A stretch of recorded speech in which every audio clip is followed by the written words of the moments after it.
Hi guys, tonight we step quietly into the brittle chill of an Old West winter, and you feel it hit your cheeks before you even have time to brace yourself.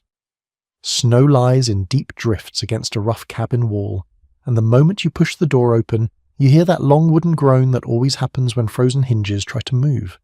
You probably will not survive this kind of cold if you try it in real life, not with that thin jacket you're probably wearing right now. So before you get comfortable, take a moment to like the video and subscribe, but only if you genuinely enjoy what I do here.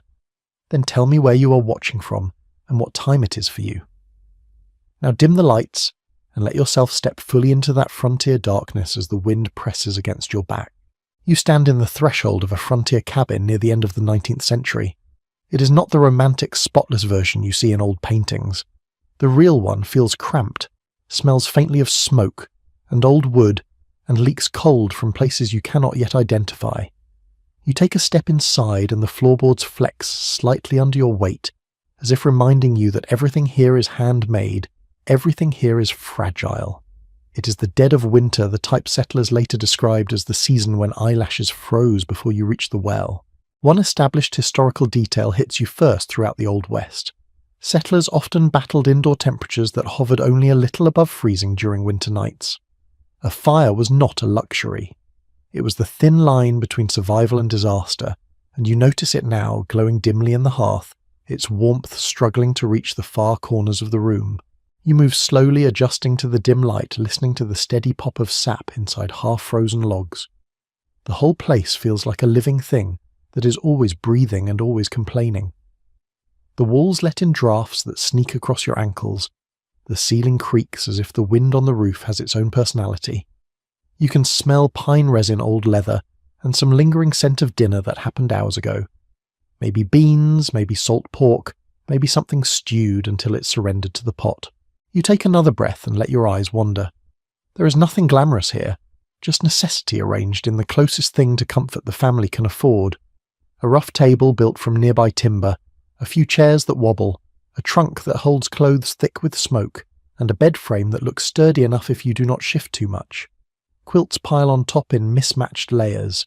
Some are patched with scraps of old shirts. Others are stuffed with wool if the family was lucky. Nothing matches, and yet it all looks right, as if the frontier rewarded practicality above every other virtue. Layers of snow cling to the doorframe. The storm outside is still moving, making a soft whistle through the cracks. The night here feels unusually long. That is another thing you realize winter nights in the Old West stretched out like slow hours soaking through your bones. People often went to bed early not because they wanted to rest, but because darkness made everything else impossible. A quirky little tidbit comes to mind as you adjust to the gloom. Some settlers believed that sleeping with a split onion near the bedside would somehow purify the air, or keep sickness away in the heavy winter months. It sounds odd, but when you live in a place where cold air feels like a physical threat, you grow quick to trust remedies that seem harmless and mildly hopeful. You walk deeper into the cabin, hearing how your footsteps echo softly. The floor is uneven in places and straw has been stuffed between boards to keep cold drafts down. You lift your hand toward the ceiling and even inches below it the air is warmer layered like invisible blankets. People knew this. They knew how heat collected high and disappeared low, and they built their lives around those truths. You feel it now, the way your fingers warm up once they reach the upper air, as if the room itself is offering you a little lesson: stay low and freeze rise up and survive. The fire dims for a moment, dropping to a low red glow. You instinctively step closer. The hearth is the heart of this entire place. Without it, everything would fall apart. It gives light heat and a kind of reassurance you can feel in your chest. It crackles, shifting, releasing a warm scent that is part wood smoke and part something deeper. Something almost comforting. You crouch near it for a moment, letting your hands thaw slowly. Your fingertips tingle with that familiar sensation of warming up too quickly. It stings, but it tells you that you're still alive. You lean closer and notice the embers glowing like tiny red eyes. Someone has banked them carefully. That was common practice. People would cover embers with ash to keep them smouldering through the night. Waking up to a cold hearth was a nightmare scenario. It meant starting a fire from scratch sometimes in temperatures that stiffened your breath. Historians still argue whether winter cabin life made settlers more cautious or simply more fatalistic. Maybe both, maybe neither. All you know now is that you feel the pressure of that fire's survival as if it is your responsibility too. You turn your head and catch sight of the bedding again, thick piles heavy with use. You feel an odd sympathy for the people who curled under them night after night. You imagine what it is like to lie down knowing your breath will turn into small clouds. Your blankets might develop a thin crust of frost near the edges by morning. Your toes might never feel truly warm until spring, and your sleep might come in uneven stretches interrupted by cold wind snapping branches or the dull anxiety of winter's slow hunger. You wander to the single small window. Frost webbing covers the inside of the glass. You touch it gently and feel it crackle. Outside, the snowstorm swirls under the moonlight, and the world looks empty except for wind and pale movement. You shiver not just from the cold, but from the sense of isolation that frontier families lived with every day. Nights like these stretch time until it felt thin and breakable. The air inside grows slightly warmer as the fire picks up again. You hear a low whistle from the chimney and the wind outside changes tone. It almost sounds like words like something calling across the frozen landscape. You pull back from the window and settle near the hearth once more, letting the warmth touch your face. You begin to feel the rhythm of this place, light shadow heat, cold breath quiet. Everything cycles at its own unhurried pace. You realize that for all its harshness, winter sleep in the Old West was not simply misery. It was a pattern, a learned acceptance, a slow ritual of settling down with the elements and trusting your own endurance. And as you step deeper into the story, the warmth of the fire follows you, flickering softly, guiding you toward the long frontier night still ahead. You move from the hearth toward the far wall and feel the air shift against your skin. It thins, cools, and brushes across your wrist like a tiny warning. You pause because here in this cabin you start to understand how walls are not really walls in the way you imagine them at home. In the Old West, they breathe leak sigh and sometimes whisper when the wind hits them just right. You lift your hand and hold it near one of the seams between the logs. The draft slips through like a thin ribbon of winter itself. You pull your hand back, surprised by how sharp the chill feels. This entire structure is built from logs cut nearby, mostly pine or fir, depending on the landscape. That is a verified historical detail.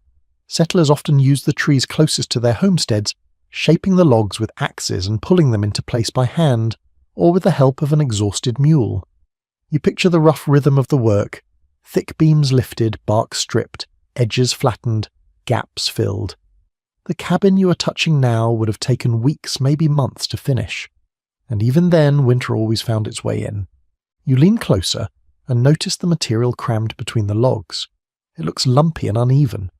This is daub made from mud, straw, clay, maybe even bits of animal hair or old cloth. People used whatever they had. Some mixed ash into it because they believed it helped keep pests away.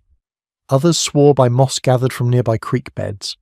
The whole point was to plug the places where the wind could seep through. You feel how imperfect the effort is because your fingers still detect a subtle vibration of cold air moving behind the wall. As you stand there, the faint smell of old wet earth rises from the daub. It is not unpleasant. It is simply real, raw and honest, the scent of human hands shaping a home inside an unforgiving landscape. A quirky historical tidbit drifts to mind. Some settlers tucked spare pages from old newspapers between logs as added insulation. They believed the print ink somehow slowed drafts. It is unlikely the ink helped, but the paper definitely added a bit of padding. You imagine a child lying in bed at night listening to the wind whistle past stories about distant towns they would never see. You trace your fingertips across the wood grain and feel how the cold lives inside it.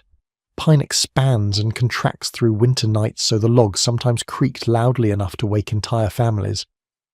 You listen now as a small groan ripples through the wall.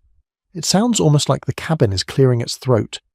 You cannot help but smile at the idea that these buildings had personalities, moods, even voices. And maybe they did, at least in the evenings when the wind pressed hard against them.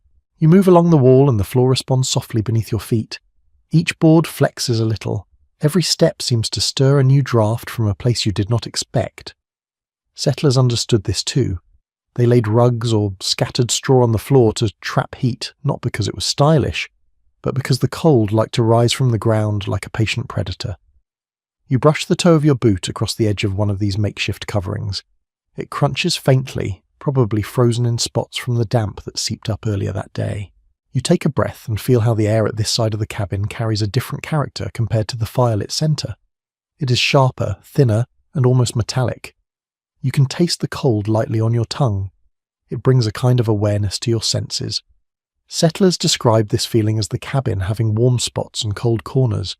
You understand now. One step forward is comfort. One step sideways is discomfort. Night after night you would learn the exact placement of warmth, almost like navigating invisible borders. You press your palm flat against a log and close your eyes. The surface is cool, rough, and faintly damp. Winter moisture clings stubbornly, soaking slowly into the wood.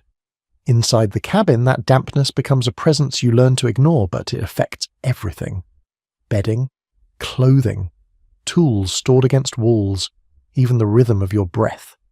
You open your eyes again and spot the places where frost has begun forming on the log edges. In the darkest corners of cabins like this, frost flowers sometimes form delicate white patterns.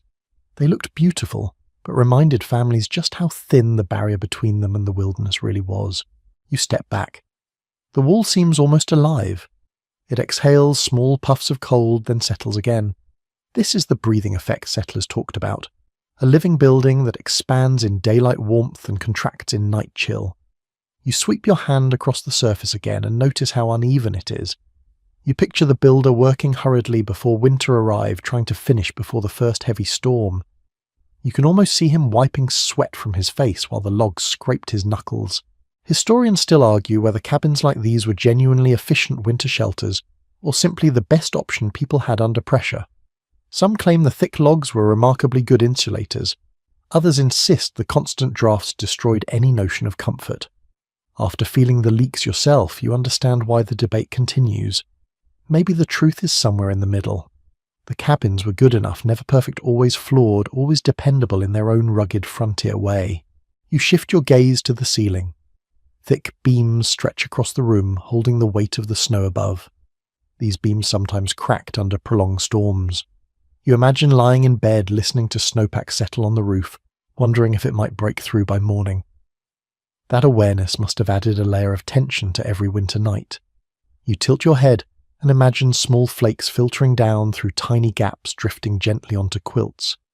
It happened more often than you think. You walk toward the corner where supplies are stacked against the wall. Barrels, crates, burlap sacks, maybe a basket of root vegetables, all pressed tight against the logs in an attempt to block drafts. You run your hand across a sack. The fabric feels stiff and cold. Everything stored here absorbs the temperature of the walls. Even food becomes icy. Settlers sometimes found their molasses solidifying into a near brick by morning. You picture them placing the jar near the fire and waiting impatiently for it to loosen. Your body adjusts again to the pattern of warm and cold. You feel yourself moving instinctively toward the hearth, even while your curiosity pulls you deeper along the walls. This is how life worked inside these cabins. You always balanced between the desire for comfort and the need to manage the space around you. The walls might have kept predators and storms out, but they never let you forget their limits. You pause once more and take in the whole room from this vantage point. The crackling fire, the frost at the window, the walls with their strange breathing, the lingering scent of smoke drifting lazily in the air. Each element reminds you that winter in the Old West was a constant negotiation. You learned how to sleep not by conquering the cold, but by adapting to it, shaping your nights around the quirks of the home you built with your own hands. And now, as you let the fire's dim glow guide you away from the drafty wall, you begin to settle more deeply into the rhythm of frontier winter nights, trusting that each breath of warmth will carry you forward into the next quiet moment.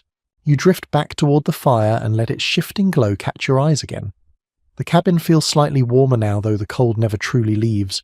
It lingers in corners and clings to the floor like a stubborn visitor who refuses to step outside. You sink slowly to a low stool beside the hearth, and for a moment the world narrows to the sounds of crackling pine, the faint hiss of sap, and the quiet pulse of heat that works its way toward your hands. This is where winter nights in the Old West gained their rhythm. Fire was the anchor that held everything together. You lean closer and notice how the flames move and change color with every fresh log. People then knew fire intimately. They read its moods, predicted its sputters, understood its language. One long-enduring record from frontier journals notes that families often judged the coming weather based on how the fire behaved at dusk. A lively flame meant steadier skies. A sluggish one hinted at a storm. You pay attention to the one before you now. It dances a little too wildly at first, then settles into a steady glow. You feel a subtle comfort in that steadiness. Your fingertips warm gently. The skin on your knuckles loosens its tightness. A wave of heat rolls up your sleeve. You lift your palms and let them hover above the dancing light. A soft orange wash glows against your wrists. This warmth is not just pleasant, it is essential. Everything in this room depends on the fire. Cooking, heating, light morale, and even sleep. A home without a working hearth would be unthinkable in the depth of winter, and you can sense why. Your shoulders relax slightly, pulled into that warm embrace.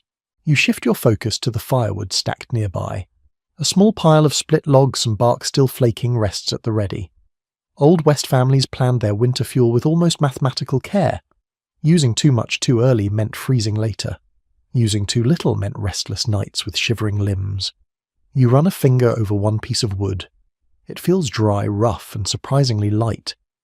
They would have chopped this wood in warmer seasons and stacked it under eaves or makeshift sheds to dry. Every log here is a promise of warmth, and people treated each one with respect. A soft pop startles you as a knot in the wood bursts under the heat. Sparks jump like tiny fireflies before fading into the hearth. The smell that rises next is deep and earthy, a smoky perfume that settles into fabric, hair, and memory. Many pioneer women complained that everything they owned smelled faintly like a campfire from October through March. You breathe in, and the scent settles easily into your lungs. It reminds you of long nights, thick blankets, and a world moving at a slower pace. There is a peculiar little note you notice now. The fire has pieces of dried sage in it. Maybe someone tossed them in earlier. Some settlers believed that burning sage or cedar helped purify the air or ward off winter sickness. It is a side detail people rarely mention, yet it fits naturally into this space. As the faint herbal scent rises, it mixes with the sharpness of wood smoke, creating a smell that feels older than the cabin itself. You stir the logs gently with an iron poker. The metal handle is cold enough to bite at your fingers, but the tip glows faintly from sitting too close to the coals. You push one log toward the center and watch sparks swirl upward in tiny spirals. The fire brightens instantly. For a moment, the shadows around the room leap back as if surprised. This small act of tending the fire was part of the nightly ritual. People took turns, especially when storms raged outside. You can imagine the half-asleep shuffle across the room, the sigh, the quick adjustment, the attempt to slip back under covers without losing all the warmth stored in the bedding. A low hum fills the cabin. It takes you a few seconds to realize it is the sound of rising heat curling up the stone chimney. The draft pulls smoke upward with a soft, constant whisper. This is the cabin breathing again, though in a gentler way compared to the icy leaks in the walls. You tilt your head and watch how the flames funnel naturally toward the chimney opening, drawn upward, as though pulled by invisible hands. You notice the firelight reflecting off metal near the hearth. A kettle sits tucked close to the embers. The surface is blackened, dented, and coated in the residue of 100 winter nights spent warming water or simmering leftovers. People often kept water warm overnight because frozen water was more than an inconvenience. It made cooking difficult, washing impossible, and morning routines painfully slow. You touch the side of the kettle and feel a mild heat. Not enough to burn, just enough to promise usefulness. You wrap your hands around a wooden cup that rests nearby. Someone filled it earlier. It contains warm water or maybe a thin broth. As you lift it toward your lips, steam curls upward in lazy trails. You sip slowly. The warmth spreads through your chest, dissolving a layer of winter weariness. In frontier diaries, there are entries describing how a hot drink before sleep made the cold feel less threatening.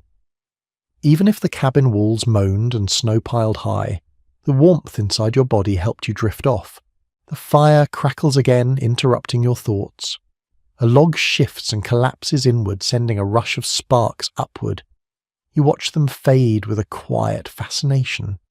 There is something hypnotic about the steady glow, the movements, the sounds. You could almost fall asleep right here on the floor, letting the warmth seep into your legs. Then another thought rises. Some frontier families believed certain patterns in the fire predicted luck or misfortune. If a log cracked loudly, it might signal a visitor on the way. If smoke curled back into the room instead of up the chimney, someone might argue the next day. These were not universal beliefs, but they added a layer of story and superstition to everyday life. You glance at the smoke. It travels neatly upward, smooth and steady. That seems like a good omen for your coming night. You lean back slightly, feeling the warmth reach your face. The glow maps itself across your cheeks, soft and comforting. You become aware of your own breath, the rhythm of inhaling warm air and exhaling small clouds of steam that vanish instantly. You let that rhythm settle in your mind. Your eyelids grow heavier. The line between wakefulness and drifting becomes thin. But before you slip too far, a thought nudges you gently. Some researchers today still discuss the deeper psychological comfort the hearth provided. It was not just a source of heat, but a symbol of safety, community, and survival. When everything outside was frozen and silent, the fire spoke in its own language. Soft hisses, low rumbles, bright sparks. It reminded you that you were not alone. Even if the nearest neighbour lived miles away across empty fields, the fire kept you anchored to the idea of home. You shift again, watching the flames swirl around the largest log. Light glints off the iron tools hanging alongside the hearth. Shadows flicker across the ceiling. You realise you could sit here for hours, breathing in the warmth and listening to the long winter night press gently against the cabin walls. The fire steadies itself, and its glow wraps around you like another layer of blankets. You settle deeper into that glow, ready to follow it into the next quiet moment of the long frontier night. You rise from your seat by the hearth, letting the warmth cling to you for a final lingering moment before you drift toward the bed. The quilts and hides stacked there catch your eye first. They look heavy, uneven, and slightly awkward, but there is something comforting in the roughness. You run your hand across the top layer and feel the thick, slightly oily texture of a buffalo robe. Its coarse hair brushes your skin in a way that feels ancient and instinctive, as if it carries the memory of plains, snow, and long migrations carved into every fibre. One detail that frontier accounts consistently mention is the sheer importance of buffalo hides in winter. They served as coats, bedding, door coverings, and sometimes even makeshift mattresses. You tug lightly at the edge of the robe, surprised by its weight. Settlers often said sleeping under one felt like being pressed gently into the earth. Heavy, warm, a little wild. You pull the robe up and inhale. The scent is faint but distinct, an earthy musk that never fully washes out. It once belonged to a living animal that endured winters far harsher than anything a person might survive. You lift a corner of the quilts underneath. They are lumpy, unevenly stitched, and clearly handmade. Old West families rarely wasted fabric. Every scrap from worn shirts, faded dresses, or torn flour sacks became part of a quilt.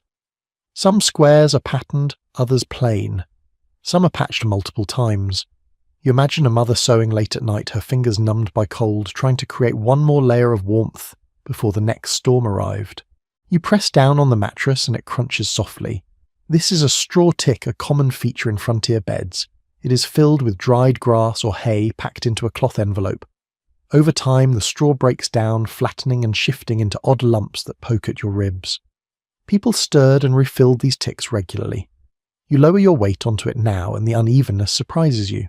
There is a hollow near your hip, a firm bump under your knee. The bed refuses to conform to your body. Instead, you must adjust yourself to it. A faint scent rises from the straw, dry, dusty, with a hint of old fields baked under summer sun. You would not expect a bed to smell like harvest season, yet here it is a reminder of life beyond the walls, tucked beneath quilts and hides in the middle of winter. You shift your attention to a corner where spare bedding is stacked. You notice something odd, a folded length of canvas lying among the quilts. Some families used layers of canvas or old wagon covers as insulation on particularly brutal nights. It trapped heat efficiently, though it made the bed feel stiff. You run your hand over it.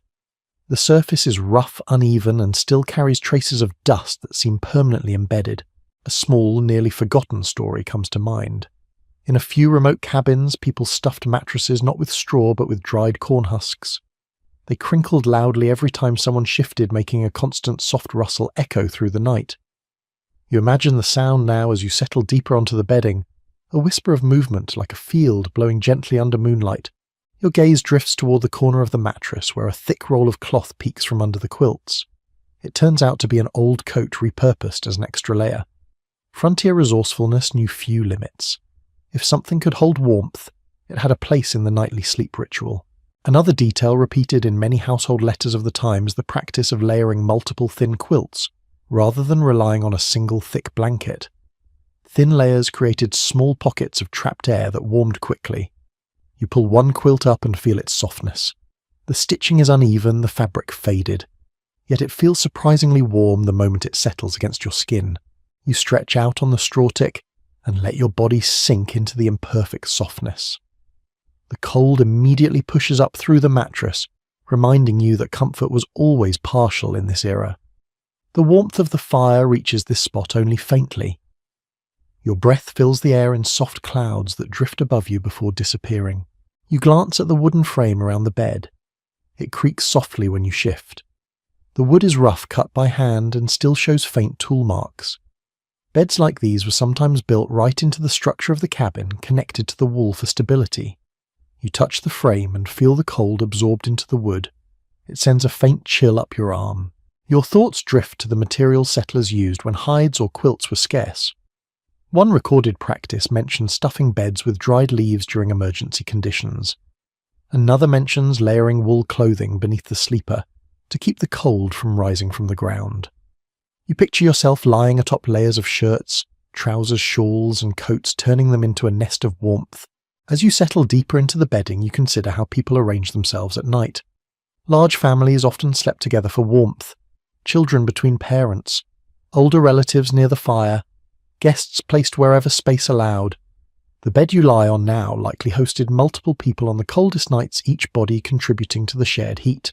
A slow creak echoes from the rafters above you, followed by a soft patter of snow sliding across the roof. The sound eases you further into the setting.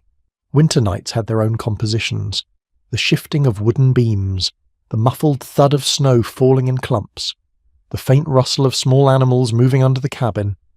All of it blended into a lullaby no one asked for, but everyone learned to accept. You adjust the quilts again, pulling them up toward your chin. The weight surprises you. It feels like someone gently pressing you into stillness. This heaviness calms your breath.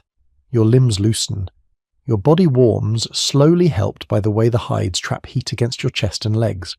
You let your hand slip beneath the buffalo robe, testing the layers beneath. The wool is rough, almost scratchy, but it holds warmth exceptionally well. Diaries of the time often praised the insulating power of wool even when damp. That small detail would matter immensely in a cabin where humidity crept through walls and where steam from the hearth drifted into blankets nightly. Yet one question still lingers. Modern historians sometimes debate how comfortable these beds truly were.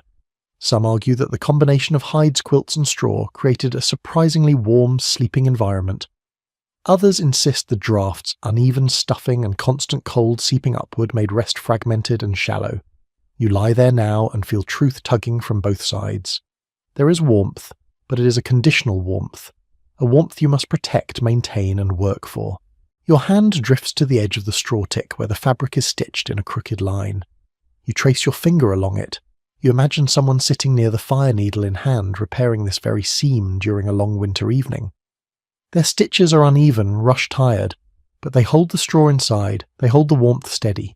You breathe in again. The bedding smells faintly of smoke, wool, and earth. It feels lived in, shaped by countless nights of survival. You sink into that sensation, letting the warmth gather around your ribs. Outside, the wind shifts direction. It taps at the cabin wall with a hollow thud. Inside, wrapped in hides and quilts heavy with history, you feel a small bubble of comfort form around you. Imperfect, thin in places, but real. You close your eyes, letting the bed's uneven softness cradle your weight as the long winter night stretches ahead. You pull yourself up from the bedding, feeling its lingering warmth cling to your legs as you stand. The moment you leave those heavy hides, the cold wraps around your ankles again. It waits patiently, always ready to reclaim whatever warmth you manage to build. You take a slow breath, watching your exhale fade into the dimness. Then your attention drifts towards something lying near the bedside, a pair of boots placed carefully within reach. You crouch down and touch them. The leather feels stiff cold and slightly damp from melted snow earlier in the day. You press your thumb into the side and feel how the material is frozen into a near-solid shape. It hits you instantly why Old West sleepers kept boots near or even inside their beds. Diaries from ranch hands often mention that footwear left on the floor during winter nights turned so rigid by morning that you could not bend the leather enough to slip your foot inside. In extreme cases, people even slept with their boots tucked under blankets, not for sentimental reasons, but because frozen boots could delay morning chores in dangerous ways. You hold the boot close to your chest for a moment, letting your warmth soften the leather. It slowly yields under your palm. You imagine how many nights people curled up with their gear, the same way treating clothing like vital companions rather than objects. Winter survival required you to think ahead. If something froze, you suffered. That simple truth guided decisions at every hour. You glance around and notice clothing draped over the end of the bed. A heavy coat, thick wool trousers, a shirt that looks more like coarse burlap than anything comfortable. The seams bulge where extra pieces have been stitched in to reinforce elbows and knees. You lift the shirt and feel how cold it is. The fabric bites lightly at your fingertips. It is unpleasant, but the alternative is worse. Putting on frozen clothes in the morning was an agony people described in painful detail. You bring the shirt close to the firelight and feel how even this slight warmth softens the fibres. A small memory from frontier letters floats into mind. Some families slept with their firearms or tools within the bedding too, not because of bandit fears, but because metal froze so quickly that touching it barehanded in the morning could feel like grabbing ice. You look toward the corner and see the faint silhouette of a metal pan hanging on a hook. Even from here you can sense the cold radiating off its surface. You return to the boots. One lies on its side, the other upright. You pull the upright one closer and peek inside. The lining is worn thin. A bit of wool stuffing fluffs upward, brittle with age. You imagine slipping your foot inside and feeling that first shocking chill before the warmth slowly builds. People in the Old West did not expect comfort. They expected tolerable discomfort, and they shaped their lives accordingly. You sit on the edge of the straw tick and examine a pair of thick socks resting nearby. They are wool-patched again and again. One toe seam has been repaired so many times it looks more knot than fabric. You run your hand over the rough stitching, recognizing the care put into it. A recorded household note from the period mentions that socks were sometimes the most valued item during winter, because they were the first to wear through. You can understand why. Every step inside a freezing cabin required protection, and wool was the thin shield between flesh and frost. You lift a sock to your nose. It carries the faint smell of smoke and lanolin, the natural oil of wool that helps repel moisture. That smell has a strange comfort to it. You imagine how people pulled these socks on right after dinner, keeping them warm from the fire before slipping quickly into bed. That warmth would fade within minutes, but even a brief moment of comfort mattered deeply. A small peculiar detail emerges from the back of your mind. Some settlers place small heated stones near their feet at bedtime. They wrapped the stones in cloth to prevent burns. The warmth lasted short minutes, but those minutes helped them drift into sleep faster. You imagine reaching under the buffalo robe now and finding such a stone nestled near your toes. The idea is charming and practical all at once. You stand again and walk slowly across the floorboards. Your socks brush lightly against the rough wood. You move toward the hooks on the wall where more clothing hangs, coats of varying thickness, scarves knitted loosely, mittens lined with fur. Every item seems heavy, weighed down by months of use. You reach for a coat and lift it. The weight pulls your shoulder downward. It smells of horse smoke and sweat. It is not unpleasant, just intensely human. You run your hand along the inside. The fabric is soft, warmed by years of wear. A coat like this would often be worn to bed on the coldest nights. People sometimes curled into sleep fully clothed, layering themselves like nesting dolls. Removing clothing was a luxury reserved for warmer months. You can picture yourself lying beneath quilt's coat still wrapped around your torso. Boots tucked, close socks thick enough to feel reassuring. You step close to the wall and notice a hat resting nearby. A wide brim, slightly bent from use. The crown dented, the interior band worn smooth. Keeping a hat close to the bed was practical too. On frostbitten mornings, stepping outside bareheaded could be dangerous. You pick it up and feel the cold in its fibres. It would warm quickly with body heat, but only if kept close. You return to the bed and set the hat near the quilts. You sit again, letting your weight sink into the straw tick. The clothing surrounding you feels like an informal nest. Each piece has a purpose, each holds warmth, each waits to be used at a moment's notice. Outside, a gust of wind slams lightly against the cabin. Snowflakes brush the window like tiny fingers tapping. The sound adds a quiet urgency. You understand why people in this era treated their gear almost like part of their bodies. Losing warmth could mean losing sleep, and losing sleep during winter meant slower reactions, poorer judgment, and increased risk. every choice mattered. You lift the boots again and slide them gently beneath the quilts, imagining their warmth building gradually as night passes. The thought feels reassuring. You tuck the socks beside them and drape the coat over the foot of the bed. It creates a small bubble of preparedness, a sense that you have done everything possible to make morning less harsh. A final idea settles over you. Some researchers note that keeping personal belongings close during sleep may have offered psychological security in addition to physical warmth. Having boots ready, clothes softened by your own heat, tools within reach, all of it created a sense of control inside a world ruled by unpredictable winter storms. You let that idea rest in your mind as you lie back again.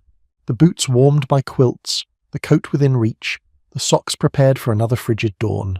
You pull the hides up to your chin and let the weight of winter gear cradle you once more. You let the warmth of the quilts cling to you for another moment, then ease yourself upright again. The fire has settled into a low glow, the kind that sends soft waves of heat across the floor, but no longer lights the room with any real brightness. Shadows stretch long and thin along the walls.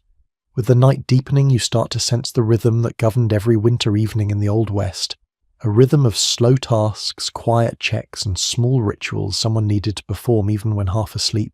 You step toward the hearth and crouch beside the embers. The air here feels warmer than anywhere else in the cabin.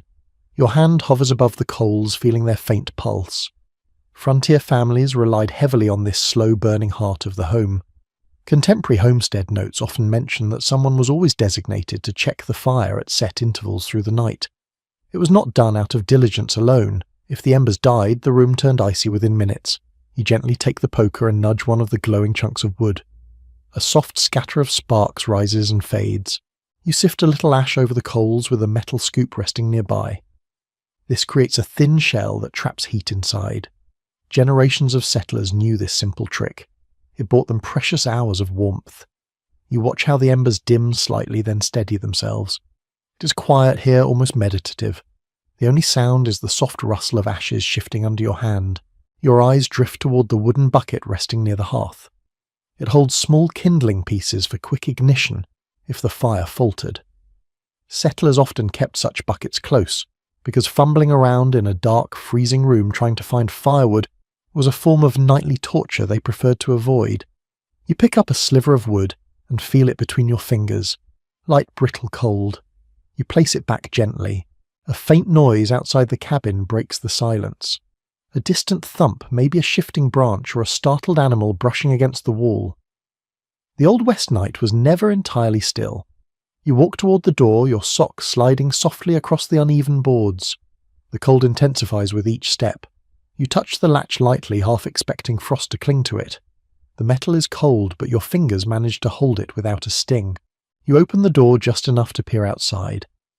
The moonlight reflects off the snow, turning the entire landscape into a pale silver field. The trees stand rigid, their branches bare and unmoving. You hear a faint groan from the wind as it passes between unseen places. You step 1 foot outside and feel the brutal bite of the cold grip your skin. It is not just cold. It is sharp. You pull back quickly, closing the door to trap what warmth remains. The door clicks shut with a hollow sound. You turn around and rub your arms. Night chores like these were a constant part of winter life. Some involve stepping outside for a few seconds to check if snow piled dangerously against the cabin walls. Others required visiting the lean-to where the animals slept. You imagine yourself bundling in a coat and boots, pushing through deep drifts to check on a horse that might be stamping in discomfort, or a cow whose breath formed thick clouds in the dark. Such tasks happened at every hour whenever the wind changed, or when instincts whispered that something needed attention. A small detail from pioneer letters surfaces in your mind. One family mentioned that they took turns listening for unusual sounds at night. A low creak could mean a weakening roof beam. A sudden thump might be snow sliding from the ridge. A faint rattling noise could indicate animals rooting near the food stores. It required a kind of half-aware vigilance. You move closer to the window now and rest your hand against its frozen frame. The glass shivers faintly as another gust presses against it. You turn back to the centre of the cabin. A faint smell of smoke and dried herbs lingers in the air. You think of how nights were divided into segments rather than one long stretch of sleep. People woke, tended the fire, checked the animals, drank a little warm water, and then settled back into bed. It was not unusual to have 2 or even 3 separate sleep periods each night. This pattern sounds strange now, but the daily routines were shaped by nature, not by clocks. You move toward the table and notice a small cloth bundle resting there. You unfold it and discover a tiny stash of dried spruce twigs. Someone here must have gathered them earlier. Old accounts mention that pioneers sometimes used aromatic twigs to freshen the smoky room after long nights. You lift one to your nose, the scent is faint but clean. You set it carefully aside. You return to the hearth and kneel once more. The embers glow gently, pulsing like a faint heartbeat. You sprinkle a little more ash, then slide a partially burned log closer to the core. The movement brings a low crackle, a spark or two, and a new warmth rising in thin waves. This fire requires constant negotiation. Too much ash kills it. Too little makes it burn too fast. Each adjustment matters. A curious note from a winter traveller appears in your thoughts. He wrote that he sometimes kept small pieces of bread near the hearth to dry out overnight, because eating them cold in the morning felt easier than biting into a frozen loaf. The thought makes you smile. Even survival tasks occasionally bordered on the comical. You look upward at the dark ceiling rafters. The shadows shift as the embers brighten. The wood above you creaks gently. You imagine the roof enduring the weight of snow, tightening in the cold, loosening slightly as the fire warms the air. You sense how fragile the structure feels at this hour, even though it has likely survived many winters already. Your thoughts drift to the emotional atmosphere these nightly chores created. Some researchers suggest that waking at intervals may have given people a sense of shared responsibility. After all, someone always needed to be awake. Someone always had to listen, a just check. The long winter night became a collective effort, a quiet collaboration with no spoken instructions. You let that idea settle inside your mind for a moment. Then you rise from the hearth and stretch. Your joints crack softly. The warmth clings to your face for a final breath, then begins to fade as you step away. You glide back toward the bed, knowing you will need to return to the fire again before dawn, but for now the cabin feels steady. The soft glow from the coals casts a gentle pattern on the walls. The wind outside has calmed slightly. You slip beneath the heavy quilts once more, letting the buffalo robe settle across your chest. The warmth builds slowly, layer by layer. Your eyelids droop and you surrender to a brief drift of rest, knowing that the long winter night still has more rhythms to reveal before morning arrives. You settle beneath the quilts again, letting the warmth rise slowly around your shoulders. Your breathing steadies as the fire's glow softens across the room. For a moment the cabin feels peaceful, then you hear it. A faint shuffle in the darkness, too light to be a person, and too bold to be the wind. You open your eyes the way someone in the Old West might have done, calmly expecting the cabin to contain more life than just the humans sleeping inside it. Your gaze travels across the room and lands near a pile of stored grain. The fabric bulges for a second, then stills. You smile wryly because this is no surprise. One common reality of frontier winters noted in household diaries was the presence of small animals living inside the cabin. Mice, squirrels, and the occasional weasel found cracks to slip through when temperatures dropped. As long as they did not destroy food stores, families often tolerated their presence. It was warmer in here than in the outbuildings, and warmth attracted every living creature. You shift under the quilts and listen closely. A tiny rustle, a soft scritch, then silence. You imagine a mouse braving the cold board, searching for stray crumbs, unaware of you watching. The sound blends easily with the logs cracking in the fire. You adjust one leg and the straw mattress crunches in response. The mouse pauses. You pause. This standoff is gentle, almost humorous. Your eyes drift toward the corner where a cradle sits, pushed tightly beside a stack of blankets. Even that cradle does not seem empty. A faint movement under the quilts reveals a small dog curled at the bottom. It lifts its head sleepily, gives a soft huff of warm breath, then burrows deeper again. Families often let dogs or even young goats sleep inside during the harshest winters. Animals added real warmth, and warmth ignored social categories. You reach out your hand toward the dog, but let it rest. Its slow breathing brings a quiet comfort to the room. A memory from a settler's letter floats into your mind. She wrote that during one fierce winter, the family chickens slept in the kitchen corner because the coop had nearly frozen over. Imagine waking to soft clucks and feathers drifting in the air as you stirred embers at dawn. You glance toward the door now and picture a hen or two perched on a crate, watching the room with calm, dark eyes. You hear another sound above, a faint scamper along the rafters. You tilt your head and follow it. Some families reported chipmunks storing acorns in crevices overhead, or pack rats sneaking inside to steal bits of cloth for their nests. It is strange to think of rats or squirrels knowingly sharing space with humans, but in winter the rules changed. Everyone sought warmth. Everyone became neighbours through necessity. You turn slightly and feel the bed frame creak under your hip. The movement stirs another presence, someone else lying near you. Perhaps a child or an older family member. Many winter nights in the Old West involved communal sleeping. Multiple people shared one bed or mattress to preserve heat. The practical choice slowly transformed into emotional comfort. A soft sigh next to you suggests another sleeper adjusting their weight under the heavy buffalo robe. Their warmth radiates toward you, creating a small bubble of shared heat. Your eyes trace the shadows and settle on the far stall partitioned by rough planks. Behind it lies the shape of something larger than a dog. A quiet exhale follows slow and deep. You realize a small calf or goat might be resting there. Families sometimes brought weaker livestock inside during intense cold. The warmth of the cabin kept them alive, and frankly, the warmth of the animals helped the humans survive too. You imagine waking to the soft, grassy smell of a sleepy calf, its nose touching the cold floor while it shifts closer to the wall. Your mind wanders to an odd little detail preserved in a few rural journals from the time. One farmer wrote that he used his cat as a living draft detector. If the cat settled repeatedly in the same part of the cabin, he knew that spot was the warmest. You glance toward the folded coat near the bed and half expect a cat to appear, stretching comfortably, knowing exactly where the heat pools. You lie still, listening again. The tiny claws of a mouse, the settling sigh of the dog, the distant rumble of an animal in the stall. Each sound interacts with the hum of the fire and the faint whistle from the window cracks. Winter nights did not offer silence. They offered a tapestry of soft life layered over the stillness. You consider for a moment how these shared spaces altered the meaning of home. Some researchers suggest that such closeness, even with animals and pests, created an unusual version of comfort. People knew they were not alone in their struggle against the cold. Yet other writers question whether the constant presence of animals made rest more difficult. After all, mice scratching inside the walls could snap someone awake instantly, and the smell of livestock lingering in the room might overwhelm lighter sleepers. You lie on your back now and weigh both perspectives. You can imagine how both comfort and irritation lived side by side. You shift slightly, feeling the straw mattress adjust under your shoulder. The quilts fall softly across your chest. The dog in the cradle lifts its head again, sniffing the air. Perhaps it senses the mouse. Perhaps it simply feels the movement of the cabin.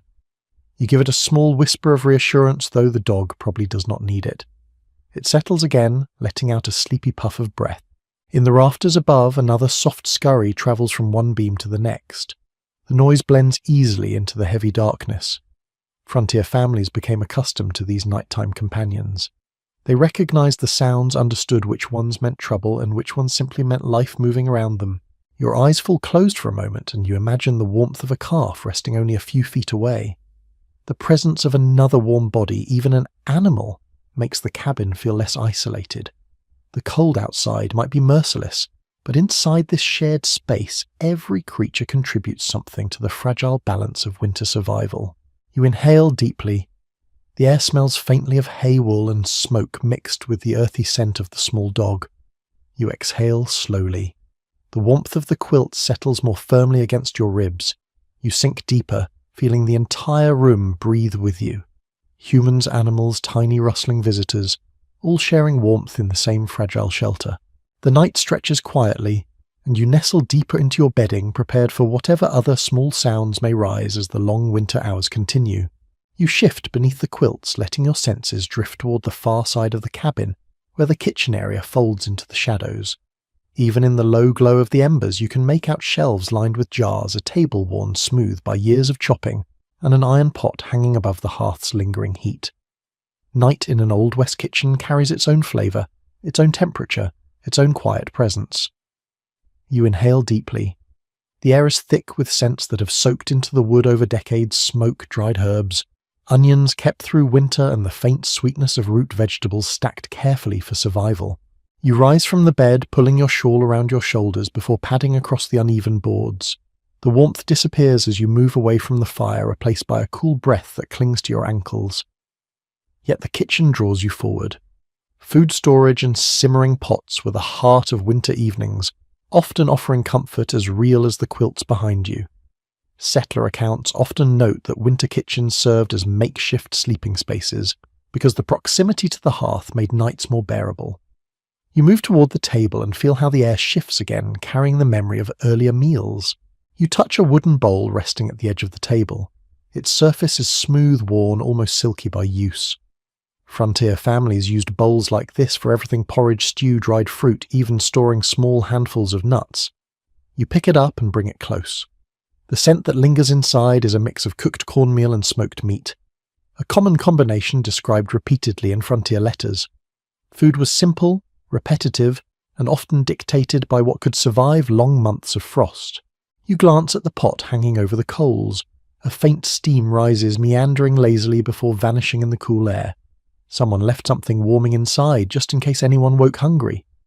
You lift the lid slightly and see a thick broth still shimmering faintly. Root vegetables float near the top: carrot, turnip, maybe potato. In the old West winter kitchens, leftovers never sat long because every warm bite mattered. You lower the lid and let the soft scent of stew settle into your senses. It feels grounding, as though the very smell could warm your ribs. Your attention drifts to a row of onions braided together and hanging from a beam. Their papery skins whisper softly when you brush your fingers across them. Families stored onions for months this way, relying on them for flavour preservation and a surprising bit of practical magic. One old household note from the era mentions that some believed onions absorbed illness from the air. Whether or not that was true, the belief offered comfort when nights felt long and sickness lurked in the cold. You take one braid gently and let it sway back into place. On the corner of the table sits a block of hardened cheese wrapped in cloth. It feels cold to the touch, almost rock-like. Food changed texture in winter. Biscuits stiffened. Butter became so solid you had to chip pieces away rather than spread them. You tap the cheese lightly against the table and hear a dull thud. That sound alone tells you how frigid the room becomes when the fire rests low. A few steps to your right, a crate of apples sits beneath the window.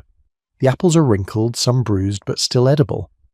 Families often stored apples through winter, turning them into pies, sauces, or simple midnight snacks. You lift one and feel the cool weight in your palm. Its sweetness has condensed with age, and its scent is faint but comforting. You take a tentative bite.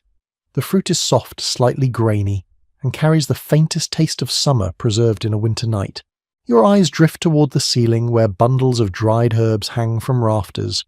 Sage thyme, peppermint, perhaps yarrow, each bundle tied carefully with twine.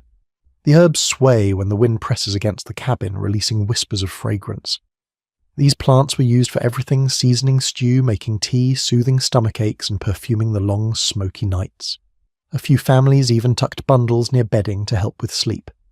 You brush your fingers against one bundle and feel the leaves crumble softly. You step closer to the shelves where jars of preserved vegetables line the boards. Pickled cucumbers, beans, sealed in brine berries, turned into thick jam. The jars look like captured memories, small bright spots trapped behind frosted glass. Settlers depended on this supply through the coldest months, when fresh food became a distant idea. You take one jar into your hands. The glass feels icy and faint frost creeps along its surface. You trace the cold pattern with your thumb, admiring the quiet beauty of it. Your attention shifts to a small cloth packet lying near the stove. You untie it gently and discover dried corn kernels inside. They rattle softly like tiny beads. Corn was a cornerstone of frontier life. It became bread mush fritters or thickening for soups. Without it, many families struggled through the winter. You hold a handful of the kernels, feeling their cold hardness, then let them slip back into the pouch. A faint oddity comes to mind. A few scattered reports mention that settlers sometimes place slices of smoked bacon on windowsills on especially cold nights to freeze them solid. The frozen pieces were easier to shave thinly for soups or stews. You imagine the sill here serving such a purpose. You glance toward the window and picture a row of bacon strips, stiff as small wooden planks. You turn toward the hearth again. The fire gives a low rumble, as if reminding you that the coals still need care. You crouch and stir them lightly, letting a new warmth rise through the kitchen. The room brightens just a little. Enough for shadows to recede from corners and reveal more details: a tin cup left from supper, a cloth drying near the stove, a knife resting beside a cutting board. All ordinary things, yet each contributes to the sense of a kitchen filled with life. Some researchers today suggest that winter kitchens acted almost like communal spaces for emotional refuge. The smells, the lingering warmth, the soft sounds of pots and coals created a psychological buffer against the harshness outside. Other writers question this idea, pointing out that smoky air, cramped spaces, and cold drafts from storage areas may have made these rooms restless and uncomfortable. As you stand here, you sense both possibilities. The air is thick and smoky, yet the scent of stew touches you with a steady reassurance. You place your hand on the pot once more, feeling the gentle heat radiate through the metal. This warmth, though small, feels deeply human. It carries hope for tomorrow's breakfast, and the quiet promise that even in winter nourishment waits patiently. You turn back toward the bed, guided by the faint orange glow of the embers. The kitchen slowly fades into darkness behind you, but its scents remain. Smoke onions, dried herbs, root vegetables simmering quietly. They follow you into the quilts, like familiar companions as you settle into the long winter night. You settle back beneath the heavy quilts, but the kitchen scents cling to you like a gentle reminder of warmth. The fire has quieted again, its glow dimming into that deep red that barely reaches the farthest corners. In the darkness, your ears tune to the cabin more sharply. You hear the faint creaks, the subtle shifts in the rafters, the soft breathing of the dog curled somewhere near your feet. And then you notice it again, the sound of the wind slipping through cracks in the walls, creating its own strange music. It is not a steady howl. It rises, falls, turns, and curls with a life of its own. You lift your head slightly, letting your ears open to the soundscape around you. Winter wind in the Old West was never just noise. It shaped the feeling of the night. It slid through chinks between logs and created thin, wavering whistles that changed pitch with every gust. People described these sounds vividly in their letters. Some wrote of high notes that reminded them of distant flutes. Others mentioned low, mournful hums that seemed to vibrate under the floorboards. You listen now and hear both. A high whine flutters near the window and a deep rumble presses against the doorframe. You shift your weight and the straw tick rustles. The noise blends easily with the chorus of winter. The room feels alive in a quiet way, as if the entire cabin responds to the wind's touch. You reach your hand toward the wall. When your fingers meet the rough log surface, you feel a faint vibration. The wind does not just make sound, it moves the world around it. Even the tiny quiver of wood under your hand seems like a reminder that the cabin must endure forces much stronger than any person inside. Your eyes drift toward the window. The frost-coated glass captures the moonlight and reflects it into the room as faint silver streaks. The pattern of frost has grown thicker since earlier. Lace-like shapes spread across the pane, delicate yet cold enough to burn your fingertips if you touch them. Beyond that frosted layer you can see shadows shifting where the wind pushes snow from tree branches. Each gust carries thousands of tiny ice crystals, making a faint hiss as they brush the wooden walls. You imagine these small icy grains tapping like impatient fingers across the entire surface of the cabin. You lie back again, letting the quilts rise to your chin. The wind lifts suddenly outside, rushing around the cabin like a large invisible creature circling its territory. It finds every small space between logs, pushing air through them with surprising force. A soft, wavering whistle fills the room. You close your eyes and picture how families in the Old West must have listened to this every night, especially during long storms. One well-known farm journal described these whistling drafts as the winter's own lullaby, sometimes comforting, sometimes unsettling. Your toes find a warmer patch beneath the buffalo robe. You curl them there instinctively.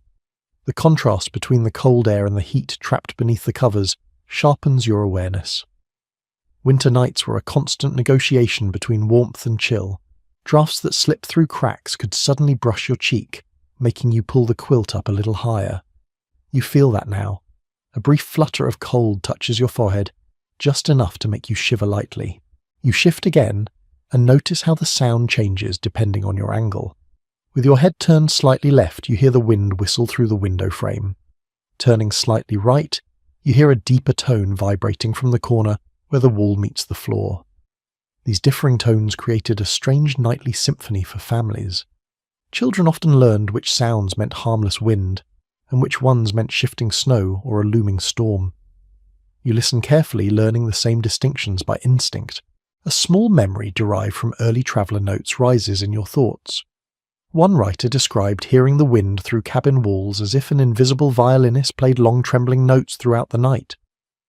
The comparison feels apt now. The sound swells and dips, almost musical, almost desperate. You let it wash over you.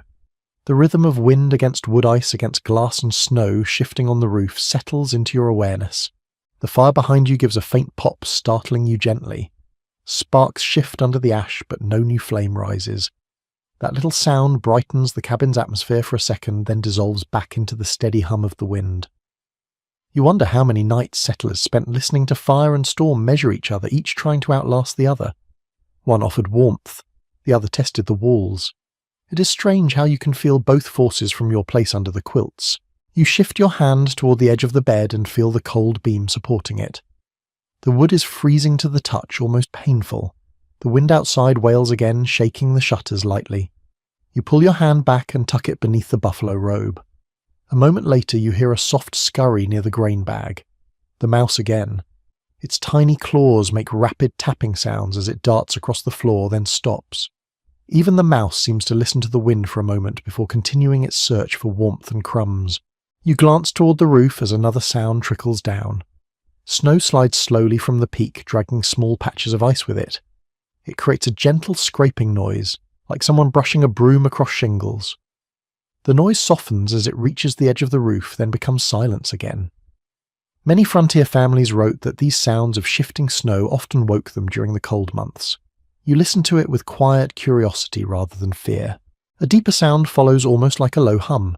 The wind presses against the roof beams, creating a strange resonance.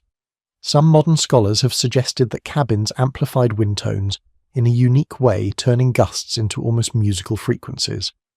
Others argue that the effect varied wildly depending on how well the cabin was built.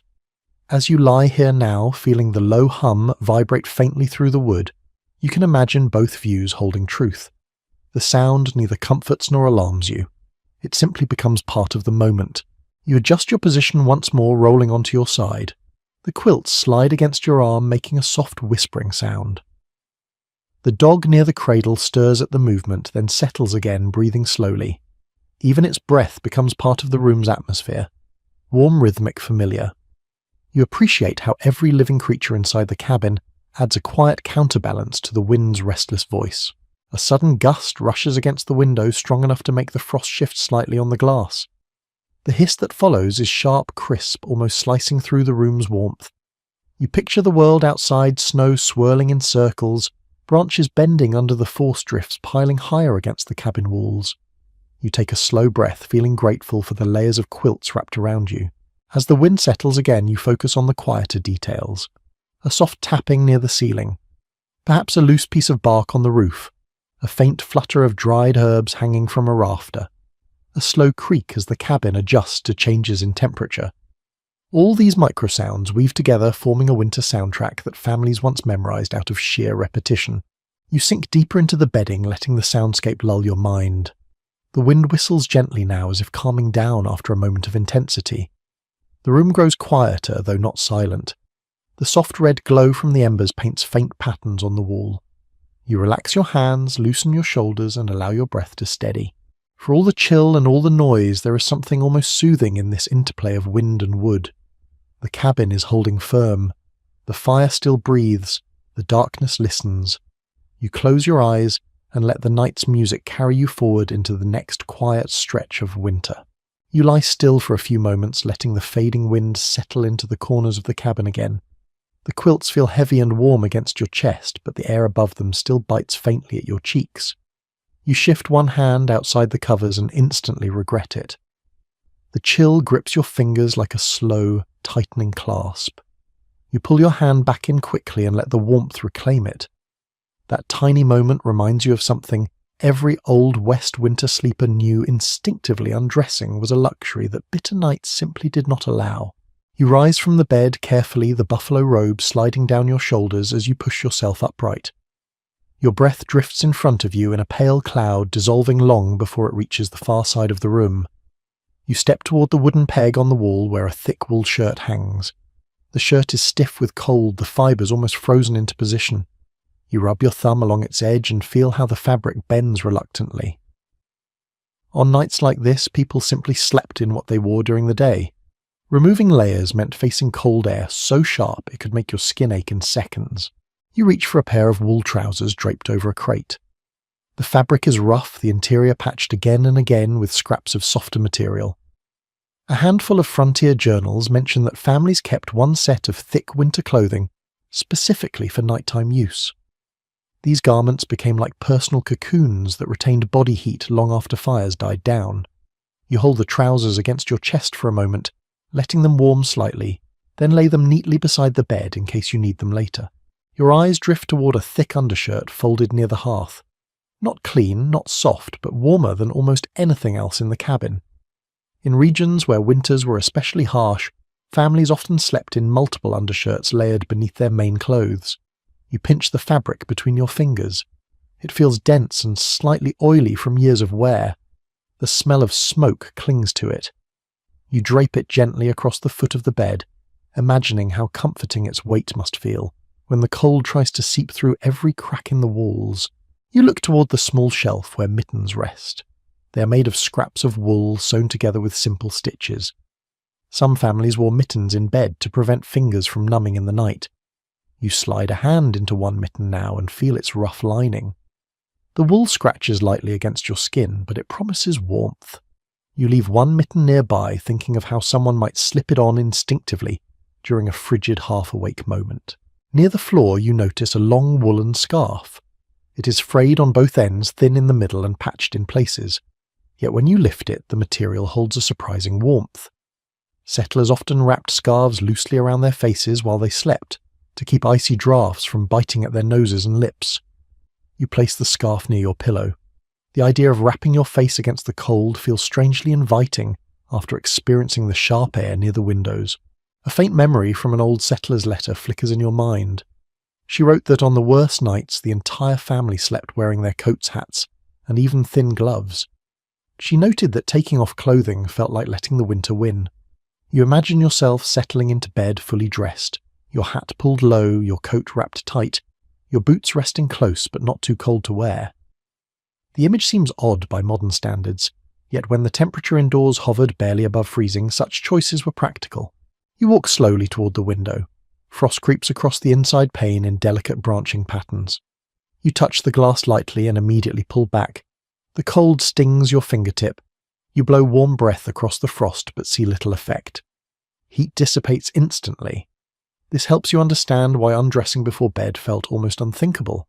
Even the smallest exposure to cold stole warmth your body could not afford to lose. You notice a shirt hanging near the hearth again.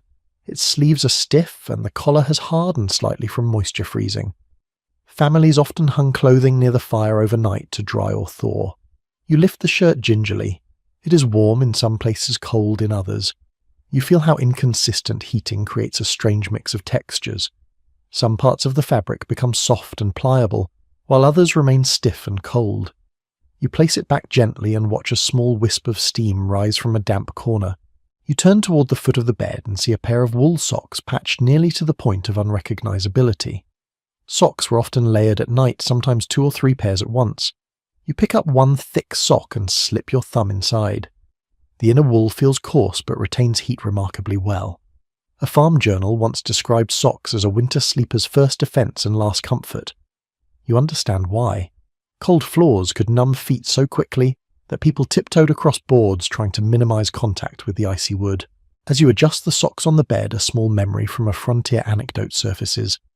Some families heated rocks near the fire, wrapped them in cloth, and tucked them at the foot of their beds. Others warmed bricks or flat stones under their clothing before lying down. One writer even claimed that slipping heated stones into winter boots helped make the next morning less punishing. You picture yourself tucking a warm stone under the layer of socks, letting its heat seep upward. A low creak from the roof interrupts your thoughts. Snow shifts again, and a cold gust presses through a small gap between logs. You feel it brush across your arm. It sends a wave of goosebumps up your skin. You quickly pull your coat around your shoulders, savouring the warmth it traps against your chest. The coat is heavy, scratchy, and smells of horses and smoke, yet its weight feels reassuring. You step toward the bed and sit down again. The buffalo robe envelops you as you pull it upward. The dog in the cradle stirs, sensing your movement, then settles again. As you tuck the scarf near your chin, you feel safer protected inside your layers. It is almost like becoming part of the bedding itself. A few researchers have pointed out that winter clothing doubled almost as security blankets during harsh frontier nights. The weight, the warmth, the familiarity created a cocoon that helped people sleep in unforgiving conditions.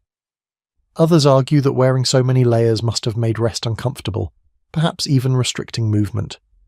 As you lie down fully clothed, you sense both realities. The warmth comforts you immediately. The heaviness presses gently across your ribs. You adjust your coat, pull the scarf near your cheek, tuck the thick socks close to your feet, and let the quilts drape over everything. The mix of clothing and bedding forms a protective shell. You exhale slowly, the warmth gathering around your face.